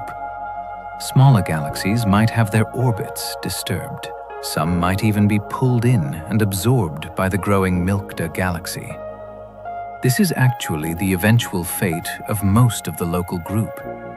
Gravity is always pulling, always drawing things together. Over tens of billions of years, most of the galaxies in the local group will likely merge into a single giant galaxy. The merger of the Milky Way and Andromeda is just the first and most dramatic step in that process. The Triangulum Galaxy, for instance, is already gravitationally bound to the Andromeda system. It's likely to merge with Andromeda either before or shortly after the Milky Way collision. The final result might not be just Milkyomeda, but an even larger galaxy incorporating Triangulum as well. The Magellanic Clouds currently orbiting the Milky Way will probably be consumed long before the Andromeda merger. they're already losing gas to the Milky Way's gravity, creating the Magellanic Stream. Within a few billion years, they'll likely fall into the Milky Way entirely, adding their stars and gas to our galaxy before Andromeda arrives. So, an outside observer would see not just two galaxies merging, but an entire galaxy group coalescing into a single, massive system. It's a process of cosmic consolidation. Gravity pulling everything together into larger and larger structures. We haven't talked much about dark matter yet, but it plays a crucial role in the merger, even though we can't see it directly. Dark matter is the mysterious stuff that makes up about 85% of the matter in the universe. We can't see it because it doesn't emit, absorb, or reflect light. We know it exists because of its gravitational effects. Galaxies rotate too fast to be held together by just the visible matter. There must be additional invisible mass providing extra gravity. Galaxy clusters are bound together by much more mass than we can see. And the way light bends around massive objects through gravitational lensing tells us there's more mass present than the visible matter accounts for. Each galaxy, including the Milky Way and Andromeda, is embedded in a massive halo of dark matter. This halo extends far beyond the visible disk, out to perhaps 10 times the radius of the visible galaxy. And it contains several times more mass than all the stars, gas, and dust combined. When two galaxies merge, their dark matter halos merge too. In fact, the dark matter halos merge first before the visible parts of the galaxies even touch. This is because the dark matter halos are so much larger. By the time the visible disks start to overlap, the dark matter halos have already interpenetrated and begun to mix. The merger of the dark matter halos is important because it's the dark matter's gravity that does most of the work in pulling the galaxies together. The visible matter, the stars and gas, follow along, responding to the combined gravitational field of both dark matter halos. But dark matter merges differently than normal matter. When gas clouds collide, they interact, they compress and heat up, they radiate energy. Dark matter doesn't do any of that. Dark matter particles pass right through each other without interacting except through gravity. So, when two dark matter halos merge, they don't crash together violently. They just gradually mix. Their particles interlue like two clouds of gnats passing through each other. This means the dark matter merger is actually smoother and less dramatic than the visible merger.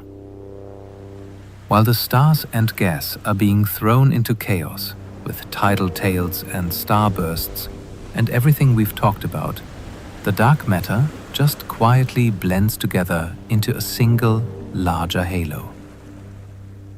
The final merged galaxy, Andromeda, will sit within a dark matter halo that contains the combined mass of the Milky Way's and Andromeda's halos.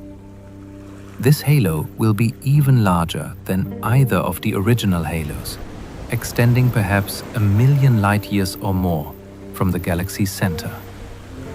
This dark matter halo is what will hold Milky together. The visible galaxy, all the stars and gas, only makes up about 15% of the total mass. The rest is dark matter, providing the gravity that keeps everything bound. Without the dark matter halo, Milky would fly apart, unable to hold itself together against its own rotation. The structure of the dark matter halo affects how the merger proceeds. Computer simulations show that the distribution of dark matter influences the tidal forces, the timing of the passages, and the final structure of the merged galaxy. A more concentrated dark matter halo produces stronger tidal forces. A more extended halo results in a gentler merger. Understanding dark matter is one of the biggest challenges in modern physics. We know it exists, we can measure its effects, but we don't know what it's made of. The leading candidates are exotic particles that barely interact with normal matter, passing through the Earth and through our bodies every second without us noticing. Experiments around the world are trying to detect these particles directly, but so far none have succeeded. The merger of the Milky Way and Andromeda provides another way to study dark matter. By observing how the galaxies move and how the tidal tails form, astronomers can infer the distribution and properties of the dark matter halos.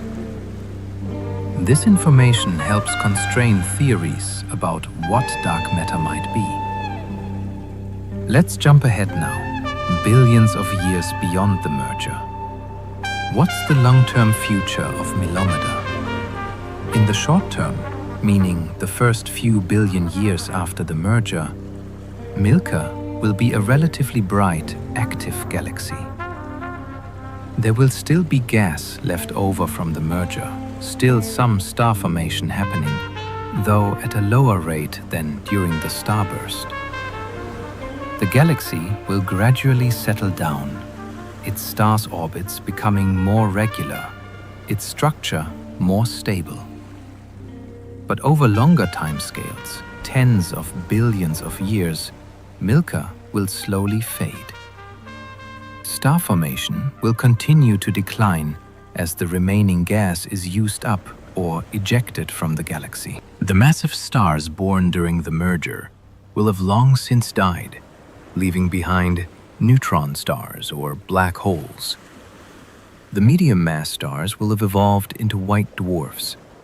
Eventually, only the smallest, longest-lived red dwarf stars will remain, along with the remnants of all the larger stars. Red dwarfs can live for trillions of years. They're so small and burn their fuel so slowly that even the oldest red dwarfs in the universe today, born shortly after the Big Bang, are still in their infancy. It will take hundreds of billions of years, possibly over 1 trillion years, for the first red dwarfs to finally run out of hydrogen and die. So, Milky Way will continue to exist as a galaxy for an enormously long time, but it will gradually become darker and darker as its stars burn out. By 100 billion years from now, most of the stars will be dead, and the galaxy will be filled with white dwarfs, neutron stars, and black holes. The only light will come from the dwindling population of red dwarfs, and the occasional flare when two white dwarfs collide, or a star gets torn apart by the central black hole. Eventually, even the long-lived red dwarf stars will fade away, and Milky Way will become a dark galaxy, a vast system of stellar remnants held together by gravity, but producing almost no visible light.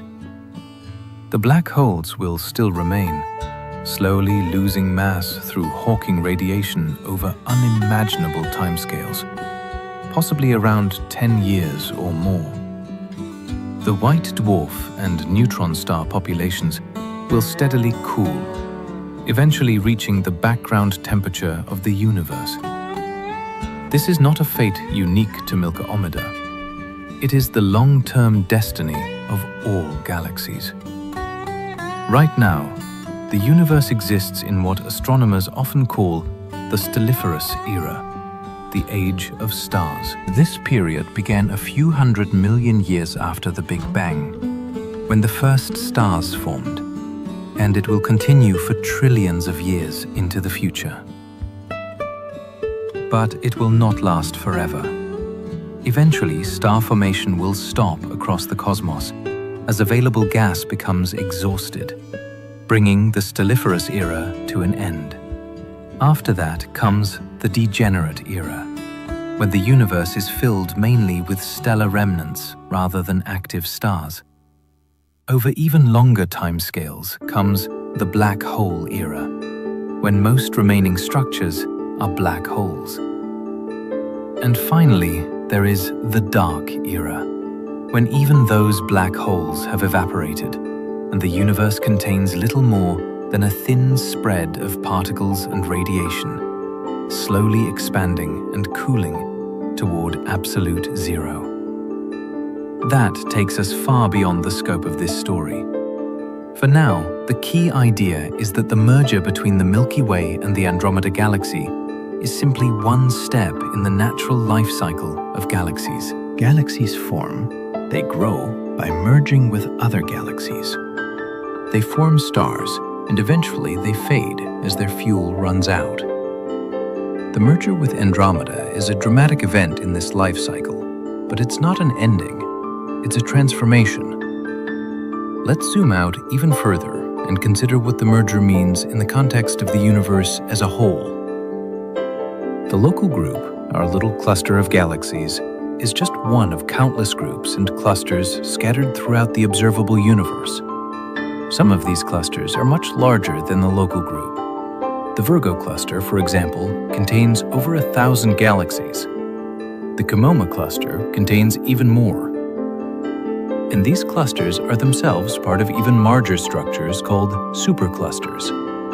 Our local group is part of the Virgo supercluster, also called the Lania supercluster.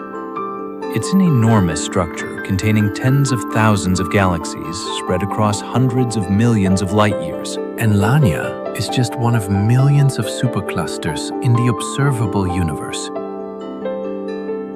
In the early universe, galaxies were smaller and closer together. Merges were common. Many of the large galaxies we see today, including the Milky Way and Andromeda, were built up through multiple mergers over billions of years. Each one absorbed smaller galaxies, grew larger, and became more massive. But here's the thing. The universe is expanding. Space itself is stretching, carrying distant galaxies away from each other. This expansion is accelerating, driven by something called dark energy, which is even more mysterious than dark matter. Dark energy is causing the expansion of the universe to speed up, and as a result, distant galaxies are moving away from us faster and faster. Eventually, most galaxies will be moving away from each other so quickly that they'll never merge. The only mergers that will continue to happen are within gravitationally bound groups and clusters, where the mutual gravity is strong enough to overcome the expansion of space. The local group is one of these bound systems. The Milky Way and Andromeda are close enough and massive enough that their mutual gravity has overcome the expansion of the universe. They are falling together, not being carried apart. The same is true for the other galaxies in the local group. But beyond the local group, things are different. The galaxies in the Virgo cluster, for example, are moving away from us due to the expansion of space. We'll never merge with them. In fact, in the very distant future, as the expansion of the universe continues to accelerate, even these relatively nearby galaxies will be carried so far away that they'll disappear from view entirely. Their light will be redshifted to such long wavelengths that it becomes undetectable. Eventually, billions of years from now, Andromeda will be alone. All the other galaxies beyond the local group will have been carried so far away by the expansion of space that they'll no longer be visible. An astronomer in Andromeda, billions of years from now, looking out at the universe, would see only their own galaxy and a few small satellite galaxies. They might conclude that the universe contains only one galaxy, having no way to detect the billions of other galaxies that exist beyond their cosmic horizon. This is one of the strange consequences of living in an accelerating universe. Future civilizations will have a fundamentally different view of the cosmos than we do. We're actually living in a special time, cosmologically speaking. We can see a large portion of the observable universe. We can detect galaxies billions of light years away. We can observe the cosmic microwave background radiation, the afterglow of the Big Bang itself. Future observers won't have these advantages. So, in a way, The merger of the Milky Way and Andromeda is one of the last great mergers that will ever be visible to observers in our region of space. After Milky forms, there will be little left to merge with. The local group will have consolidated into one or two large galaxies, and everything else will be unreachably distant. Finally, let's bring this back to a human scale and ask what all of this means for us here and now. On a practical level, it means nothing. The merger is 4 billion years away. Humanity in any form we'd recognize will almost certainly be long gone by then. Either we'll have gone extinct, or we'll have evolved or technologically transformed ourselves into something completely different. Or we'll have spread out across the galaxy and diversified into multiple separate species or civilizations. But on a philosophical level, the merger tells us something important about our place in the universe. We're not living in a static cosmos. We're living in a dynamic, evolving universe where everything is in motion. Everything is changing. Galaxies merge, stars form and die. Planets come into existence and eventually are destroyed. The universe is 13.8 billion years old, and it will continue to evolve for trillions of years into the future. The merger of the Milky Way and Andromeda is just one event in that long history. It's dramatic from our perspective because it involves our home galaxy. But from the universe's perspective, it's routine. Galaxies merge all the time. This realization can be humbling. We're tiny, fleeting creatures on a small planet orbiting an ordinary star in a galaxy that's about to be completely transformed. In the grand scheme of things, we're barely a blip. But it can also be empowering because we're part of this story. We're made of atoms that were forged in stars, scattered by supernovas, and eventually assembled into planets and life. We're the universe becoming conscious of itself, able to observe and understand the processes that created us. And we're living at a unique moment in cosmic history. We can see the universe in its current state, with billions of galaxies visible with the cosmic microwave background still detectable. We can predict the merger of our galaxy with Andromeda. We can understand dark matter and dark energy, even if we can't directly observe them. We can trace the evolution of the universe from the Big Bang to the present and project forward to the distant future. We've talked a lot about what happens to stars and galaxies, but let's zoom in even further and think about what happens to planetary systems during the merger. After all, stars don't exist in isolation. Many of them, possibly most of them, have planets orbiting around them. The good news is that planetary systems are remarkably stable. The gravitational bond between a planet and its star is much stronger than any external forces the merger will produce. Think about our own solar system. The Sun's gravity holds Earth in its orbit with a force that's enormously stronger than the gravitational pull from even the nearest stars. Proxima Centauri, our closest stellar neighbor, is 4 light-years away, and its gravitational influence on Earth is essentially 0. During the merger, even as stars pass relatively close to each other by galactic standards, they are still separated by distances measured in light-years, or at least light months. At these distances, the gravitational pull on planets is negligible.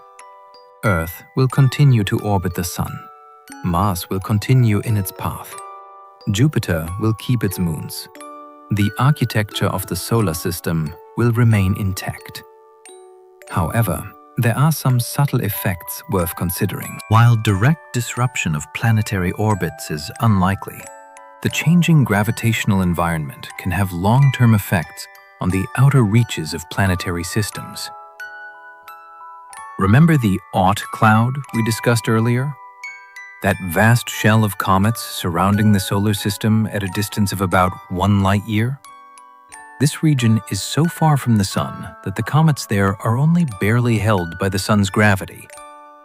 During the merger, as other stars pass within a few light-years, their gravity can nudge these comets, changing their orbits. Some comets might be pulled away from the Sun entirely, stolen by passing stars. Others might be knocked into new orbits that send them plunging into the inner solar system, increasing the rate of comet impacts on the planets. This effect could last for millions of years as the merger unfolds, creating a period of enhanced bombardment. For life on any planet, this could be significant. large comet impacts can cause mass extinctions, Dramatically alter climates, and reshape the surface of worlds. Earth has experienced major impacts in its past. Most famously, the impact that killed the dinosaurs 65 million years ago. During the merger, the frequency of such impacts might increase substantially. But there's also a positive side to this story. Comets contain water and organic compounds, the building blocks of life. Increased comet delivery to planets could actually seed them with the ingredients necessary for life to begin. In the early solar system, it's thought that comets delivered much of Earth's water and possibly some of the organic molecules that eventually led to life. During the merger, this process could repeat on countless worlds throughout both galaxies. There's another potential effect on planetary systems related to the starburst we discussed. When massive stars form and later explode as supernovas, they release intense radiation. If a supernova occurs within about 30 light-years of a planetary system, It could be hazardous to life on those planets. The radiation could strip away parts of the atmosphere, damage the ozone layer, if one exists, and expose the surface to harmful cosmic rays. The increased rate of star formation during the merger means more massive stars being born, which means more supernovas later. This could create regions of the merging galaxies that are temporarily more hazardous for life. Planets in or near starburst regions might experience extinction events triggered by nearby supernova explosions. On the other hand, not all effects are negative. The enrichment of the interstellar medium with heavy elements from supernovas means that new planetary systems forming during and after the merger will have access to a richer mix of elements. These planets might have more thorium and uranium for radioactive heating of their interiors, more iron for magnetic field generation, more carbon and nitrogen and oxygen for complex chemistry. They might be better suited for developing life than planets that formed earlier with less metal enrichment. There's also the fascinating question of rogue planets. These are planets that have been ejected from their parent star systems, either through gravitational interactions with other planets or with passing stars. They wander through interstellar space, no longer orbiting any star, heated only by their internal heat and the faint glow of the cosmic microwave background.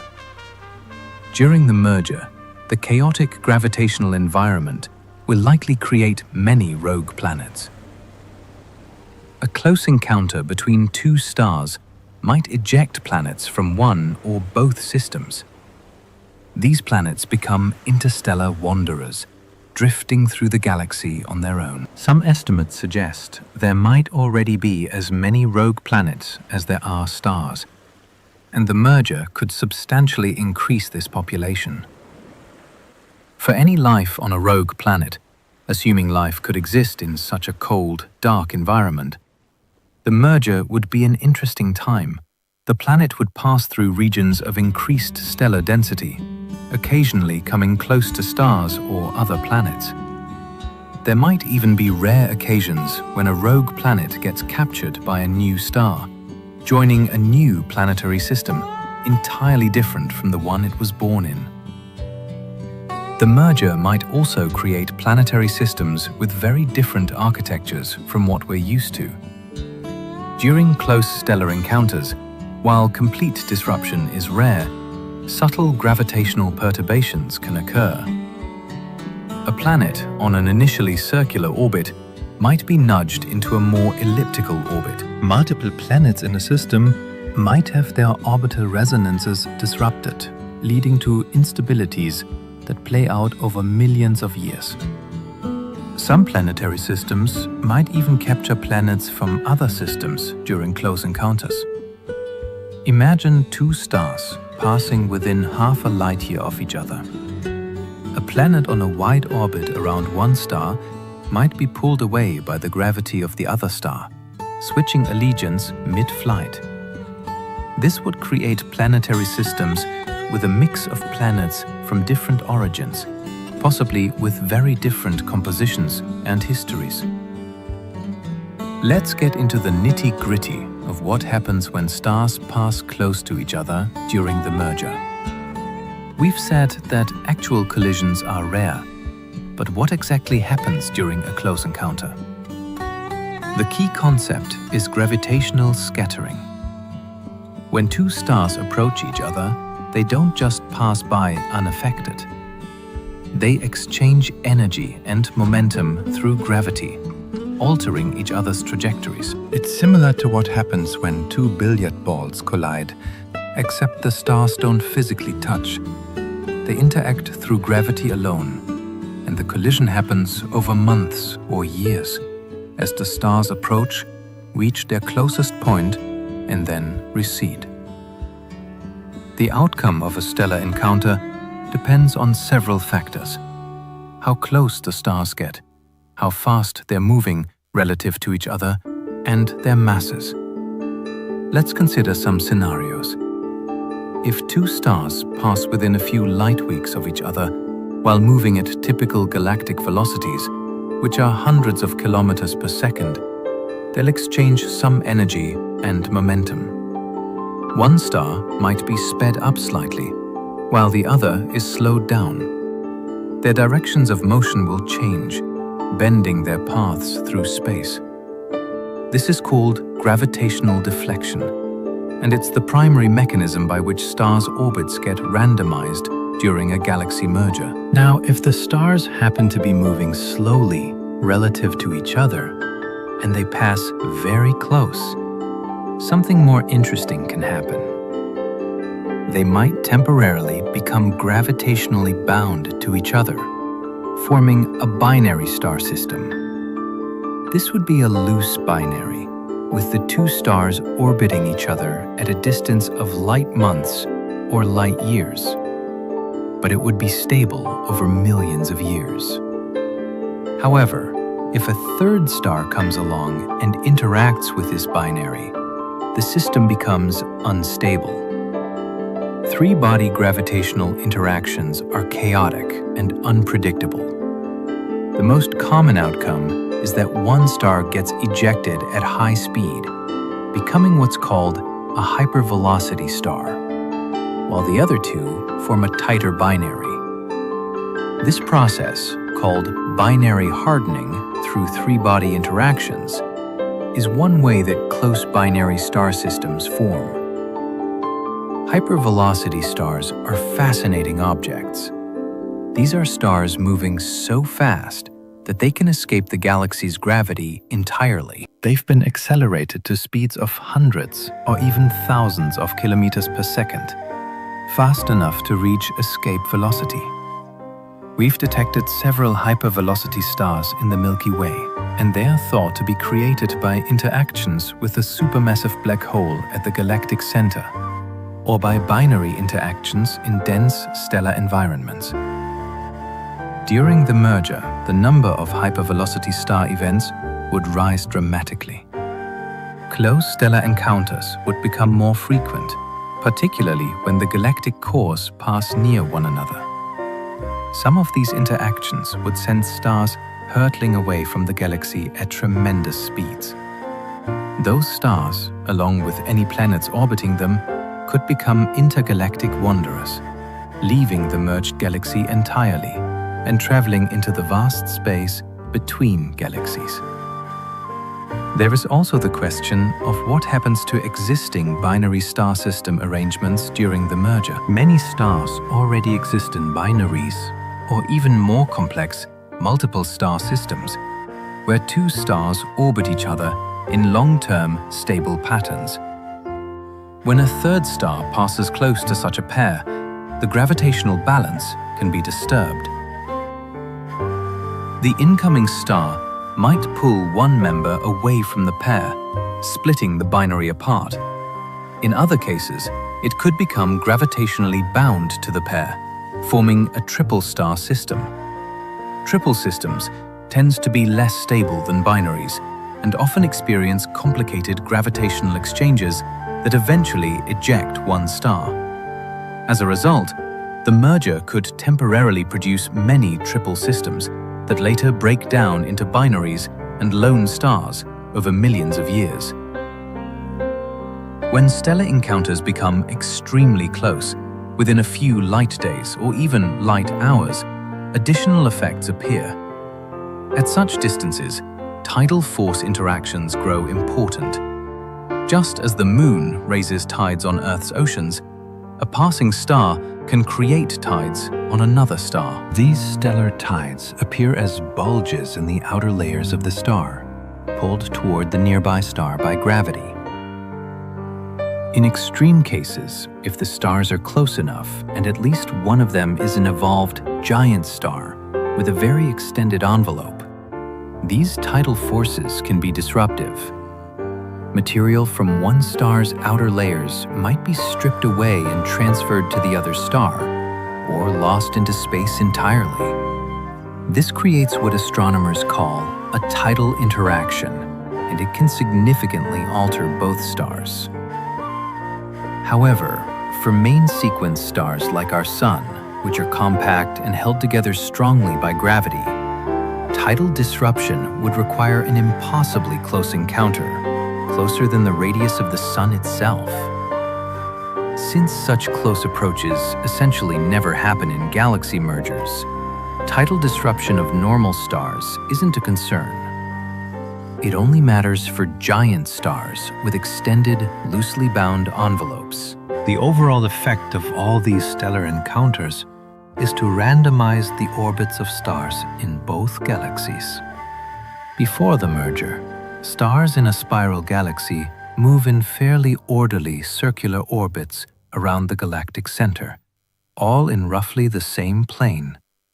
After the merger, stars move in random directions, with a mix of orbital shapes from nearly circular to highly elliptical. This randomization is what destroys the spiral structure and creates the elliptical galaxy that results from the merger. While stars pass through each other like ghosts, gas behaves very differently during a galaxy merger. Gas clouds can collide, and when they do, they don't just pass through each other. They crash together, compress, heat up, and create shock waves. This is where much of the drama of the merger happens. Imagine two vast clouds of gas, each spanning hundreds or thousands of light years, each containing millions of solar masses of material, approaching each other at hundreds of kilometers per second. When they meet, it's like two weather systems colliding, creating a cosmic storm of unimaginable scale. At the leading edge of the collision, the gas compresses suddenly. This compression heats the gas, raising its temperature from perhaps 10 or 20 degrees above absolute zero to thousands or even millions of degrees. The heated gas begins to glow, emitting radiation in infrared, optical, and X-ray wavelengths, depending on how hot it gets. Behind the shock front, the compressed gas can become dense enough for gravity to take over. Regions of the gas cloud that reach sufficient density begin to collapse, fragmenting into smaller clumps. These clumps continue to collapse, getting denser and hotter until eventually nuclear fusion ignites in their cores and stars are born. This is the mechanism behind the starburst we've discussed. It's not just that the merger somehow triggers star formation in general, it's specifically the collision of gas clouds, the compression they create that pushes gas over the threshold necessary for gravitational collapse and star formation. The efficiency of this process depends on many factors. The speed of the collision matters. If the gas clouds are moving too fast, they might heat up so much that the pressure prevents collapse. If they're moving too slowly, they might not compress enough to trigger star formation. There's a sweet spot where the collision creates just the right conditions for efficient star formation. The density and temperature of the gas clouds also matter. Cold, dense clouds are more likely to form stars when compressed. Hot, diffused gas is less likely to collapse even when compressed. This means that regions of the galaxies that have a lot of cold molecular gas will experience more intense starbursts than regions with mostly hot, ionized gas. The magnetic fields threading through the gas also play a role. Magnetic fields provide support against gravitational collapse, so strong magnetic fields can suppress star formation even in compressed gas. During the collision, magnetic fields get tangled and amplified, creating a complex electromagnetic environment that affects where and how stars form. There's also turbulence to consider. The collision of gas clouds doesn't create a smooth, uniform compression. It creates turbulent eddies and vortices, regions of chaotic, swirling motion. This turbulence can either help or hinder star formation, depending on the details. In some cases, turbulent compression can trigger the collapse of gas clouds. In other cases, turbulent pressure can support clouds against collapse. As the gas clouds collide and star formation begins, the newly formed stars start to affect their environment. The massive stars emit intense ultraviolet radiation that heats the surrounding gas, creating bubbles of hot, ionized gas that glow in characteristic wavelengths. These bubbles expand, pushing gas away, and can trigger further star formation in the compressed shells at their edges. When massive stars explode as supernovas, they inject even more energy into the gas. Each supernova explosion releases as much energy as the Sun will emit over its entire 10 billion-year lifetime, all in a few seconds. This energy heats the gas to millions of degrees, creating vast bubbles of superheated plasma that expand at thousands of kilometers per second. Multiple supernova explosions can create superb bubbles, enormous cavities blown in the interstellar medium. These superbubbles can span hundreds of light years and contain gas so hot it glows in X-rays. They're visible as dark regions in images of galaxies, regions where the cold gas has been cleared away by the violence of stellar feedback. Eventually, if enough energy has been injected into the gas, it can escape the galaxy entirely. The gas becomes so hot and is moving so fast that it overcomes the galaxy's gravity and flows out into intergalactic space. This is called a galactic wind. And it's one of the primary ways that galaxies lose their gas and eventually shut down star formation. During the merger, galactic winds are expected to be particularly strong. The intense starburst creates hundreds or thousands of supernova explosions over a relatively short period, a few tens of millions of years. This concentrated energy input drives powerful winds that can expel a significant fraction of the galaxy's gas. This expelled gas doesn't necessarily leave the system permanently. Some of it might fall back onto the galaxy in what's called a galactic fountain. The gas flows out, driven by the energy from supernovas, but it's still gravitationally bound to the galaxy. Eventually, it slows down, stops, and falls back, taking hundreds of millions of years to complete the cycle. The galactic fountain is important because it mixes gas from different parts of the galaxy. Gas enriched with heavy elements from supernova explosions mixes with more pristine gas from the outer regions. When this mixed gas eventually forms new stars, those stars have a more homogeneous composition, more similar to the average composition of the galaxy as a whole. Here's a question worth pondering. Could life not just survive, but actually thrive during the galaxy merger? We've talked a lot about the hazards, the increased radiation, the comet impacts, the disrupted orbits. But are there also opportunities? Consider this. The starburst creates millions of new stars over a relatively short period.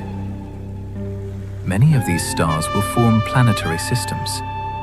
Within a few 100 million years after the starburst, some of those planetary systems could develop life. So while the merger might be hazardous for existing life, it also creates vast numbers of new potential homes for life. Furthermore, the mixing of gas from different parts of both galaxies means that planetary systems forming during the merger will have access to a thoroughly mixed reservoir of elements. The heavy elements created in the cause of massive stars scattered by supernova explosions get mixed throughout the merging system. This could create planets with ideal compositions for developing life with the right mix of carbon, nitrogen, oxygen, phosphorus, and trace elements. There's also the possibility that life could spread more easily during the merger. The increased density of stars means shorter distances between systems.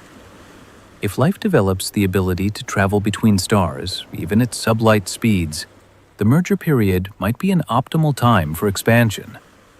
A civilization could hop from star to star, spreading throughout the merging galaxies. And consider the perspective of any intelligent life that happens to exist during the merger. They would witness one of the most spectacular astronomical events possible. The night sky would be unlike anything we can imagine. Two galaxies colliding, massive stars being born and dying, supernova explosions lighting up the darkness, tidal tails stretching across the heavens. It would be a golden age for astronomy. Such a civilization would also have strong incentives to develop space travel. The changes in the galactic environment, the increased hazards, the knowledge that their region of space might become more dangerous over time. All of this could motivate them to develop the technology to move between star systems, to establish colonies in safer regions, to ensure their survival regardless of what happens to their homeworld. In a sense, the merger could be a catalyst for the development of advanced civilizations. It creates challenges that must be overcome, but also opportunities for those clever and lucky enough to take advantage of them. The merger is a selection pressure favoring life and civilizations that are adaptable, resilient, and capable of long-term planning. There's even a scenario, highly speculative but worth considering, where advanced civilizations from both galaxies might contact each other during the merger. As the galaxies interpenetrate, civilizations that were previously separated by millions of light years find themselves much closer. What was once an impossible journey becomes merely difficult.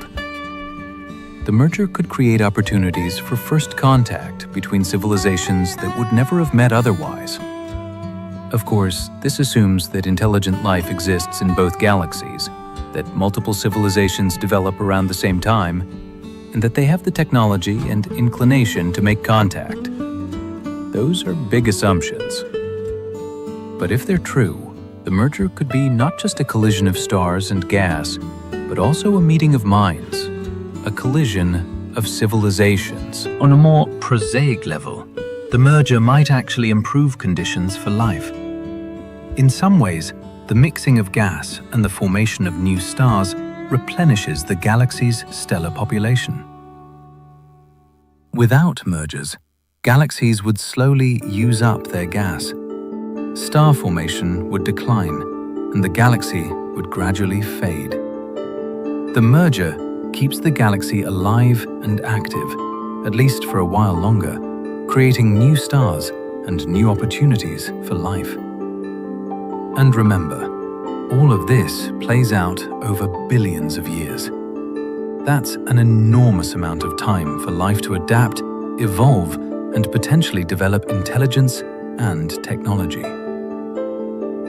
Life on Earth has gone from single cells to technological civilization in less than 4 billion years.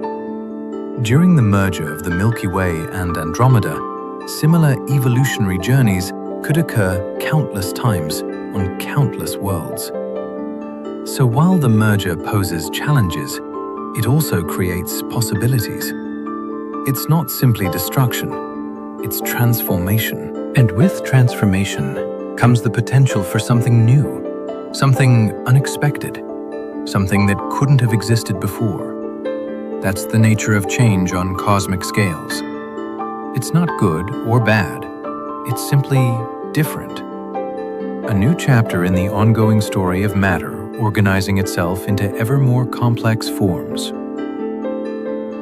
The merger between the Milky Way and the Andromeda Galaxy is more than a dramatic astronomical event. It also reminds us that nothing in the universe remains permanent. The galaxies we observe today, including our own, are temporary structures. They form, evolve, collide with other galaxies, and eventually fade as their stars slowly burn out. This pattern is part of the natural life cycle of galaxies, just as inevitable as the life cycles of stars, planets, or living organisms. Yet within that immense cycle, there is extraordinary complexity and beauty.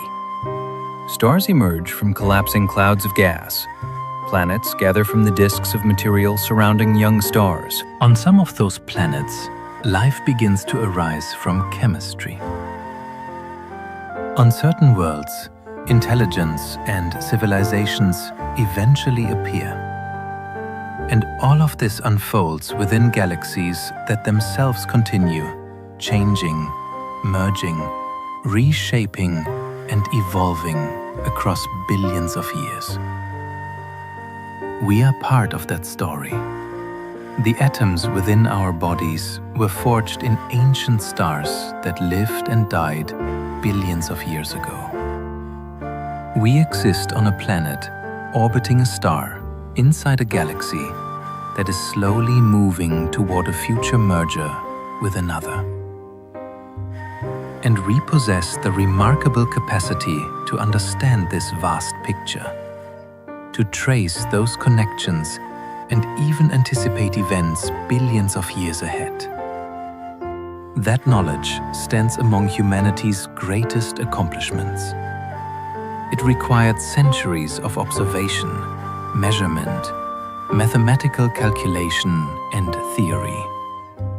It also required powerful telescope systems capable of observing across millions of light years of space. It required computers that could simulate the complex physics of galaxy merges. It required thousands of astronomers working over generations, each one building on the work of those who came before. And the result is this story we've told tonight. A story of two galaxies approaching each other, of tidal forces and starbursts, of black holes merging and stars being scattered, of a slow transformation over billions of years that will create a new galaxy unlike either of its parents. It's a story that won't reach its conclusion for 4 billion years. By then, Earth will be uninhabitable. The Sun will be nearing the end of its life. Humanity, if it still exists, will be unrecognizably different. But the merger will proceed according to the laws of physics, indifferent to whether anyone is watching, following the same path that countless other galaxy mergers have followed throughout the history of the universe. Thanks for staying with me through this long journey across space and time. The final hour of the collision may be billions of years away, but in cosmic terms, it's just around the corner. And when it finally arrives, when When Andromeda's trillion stars meet the Milky Way's hundreds of billions, it will be one of the most spectacular transformations our corner of the universe has ever seen.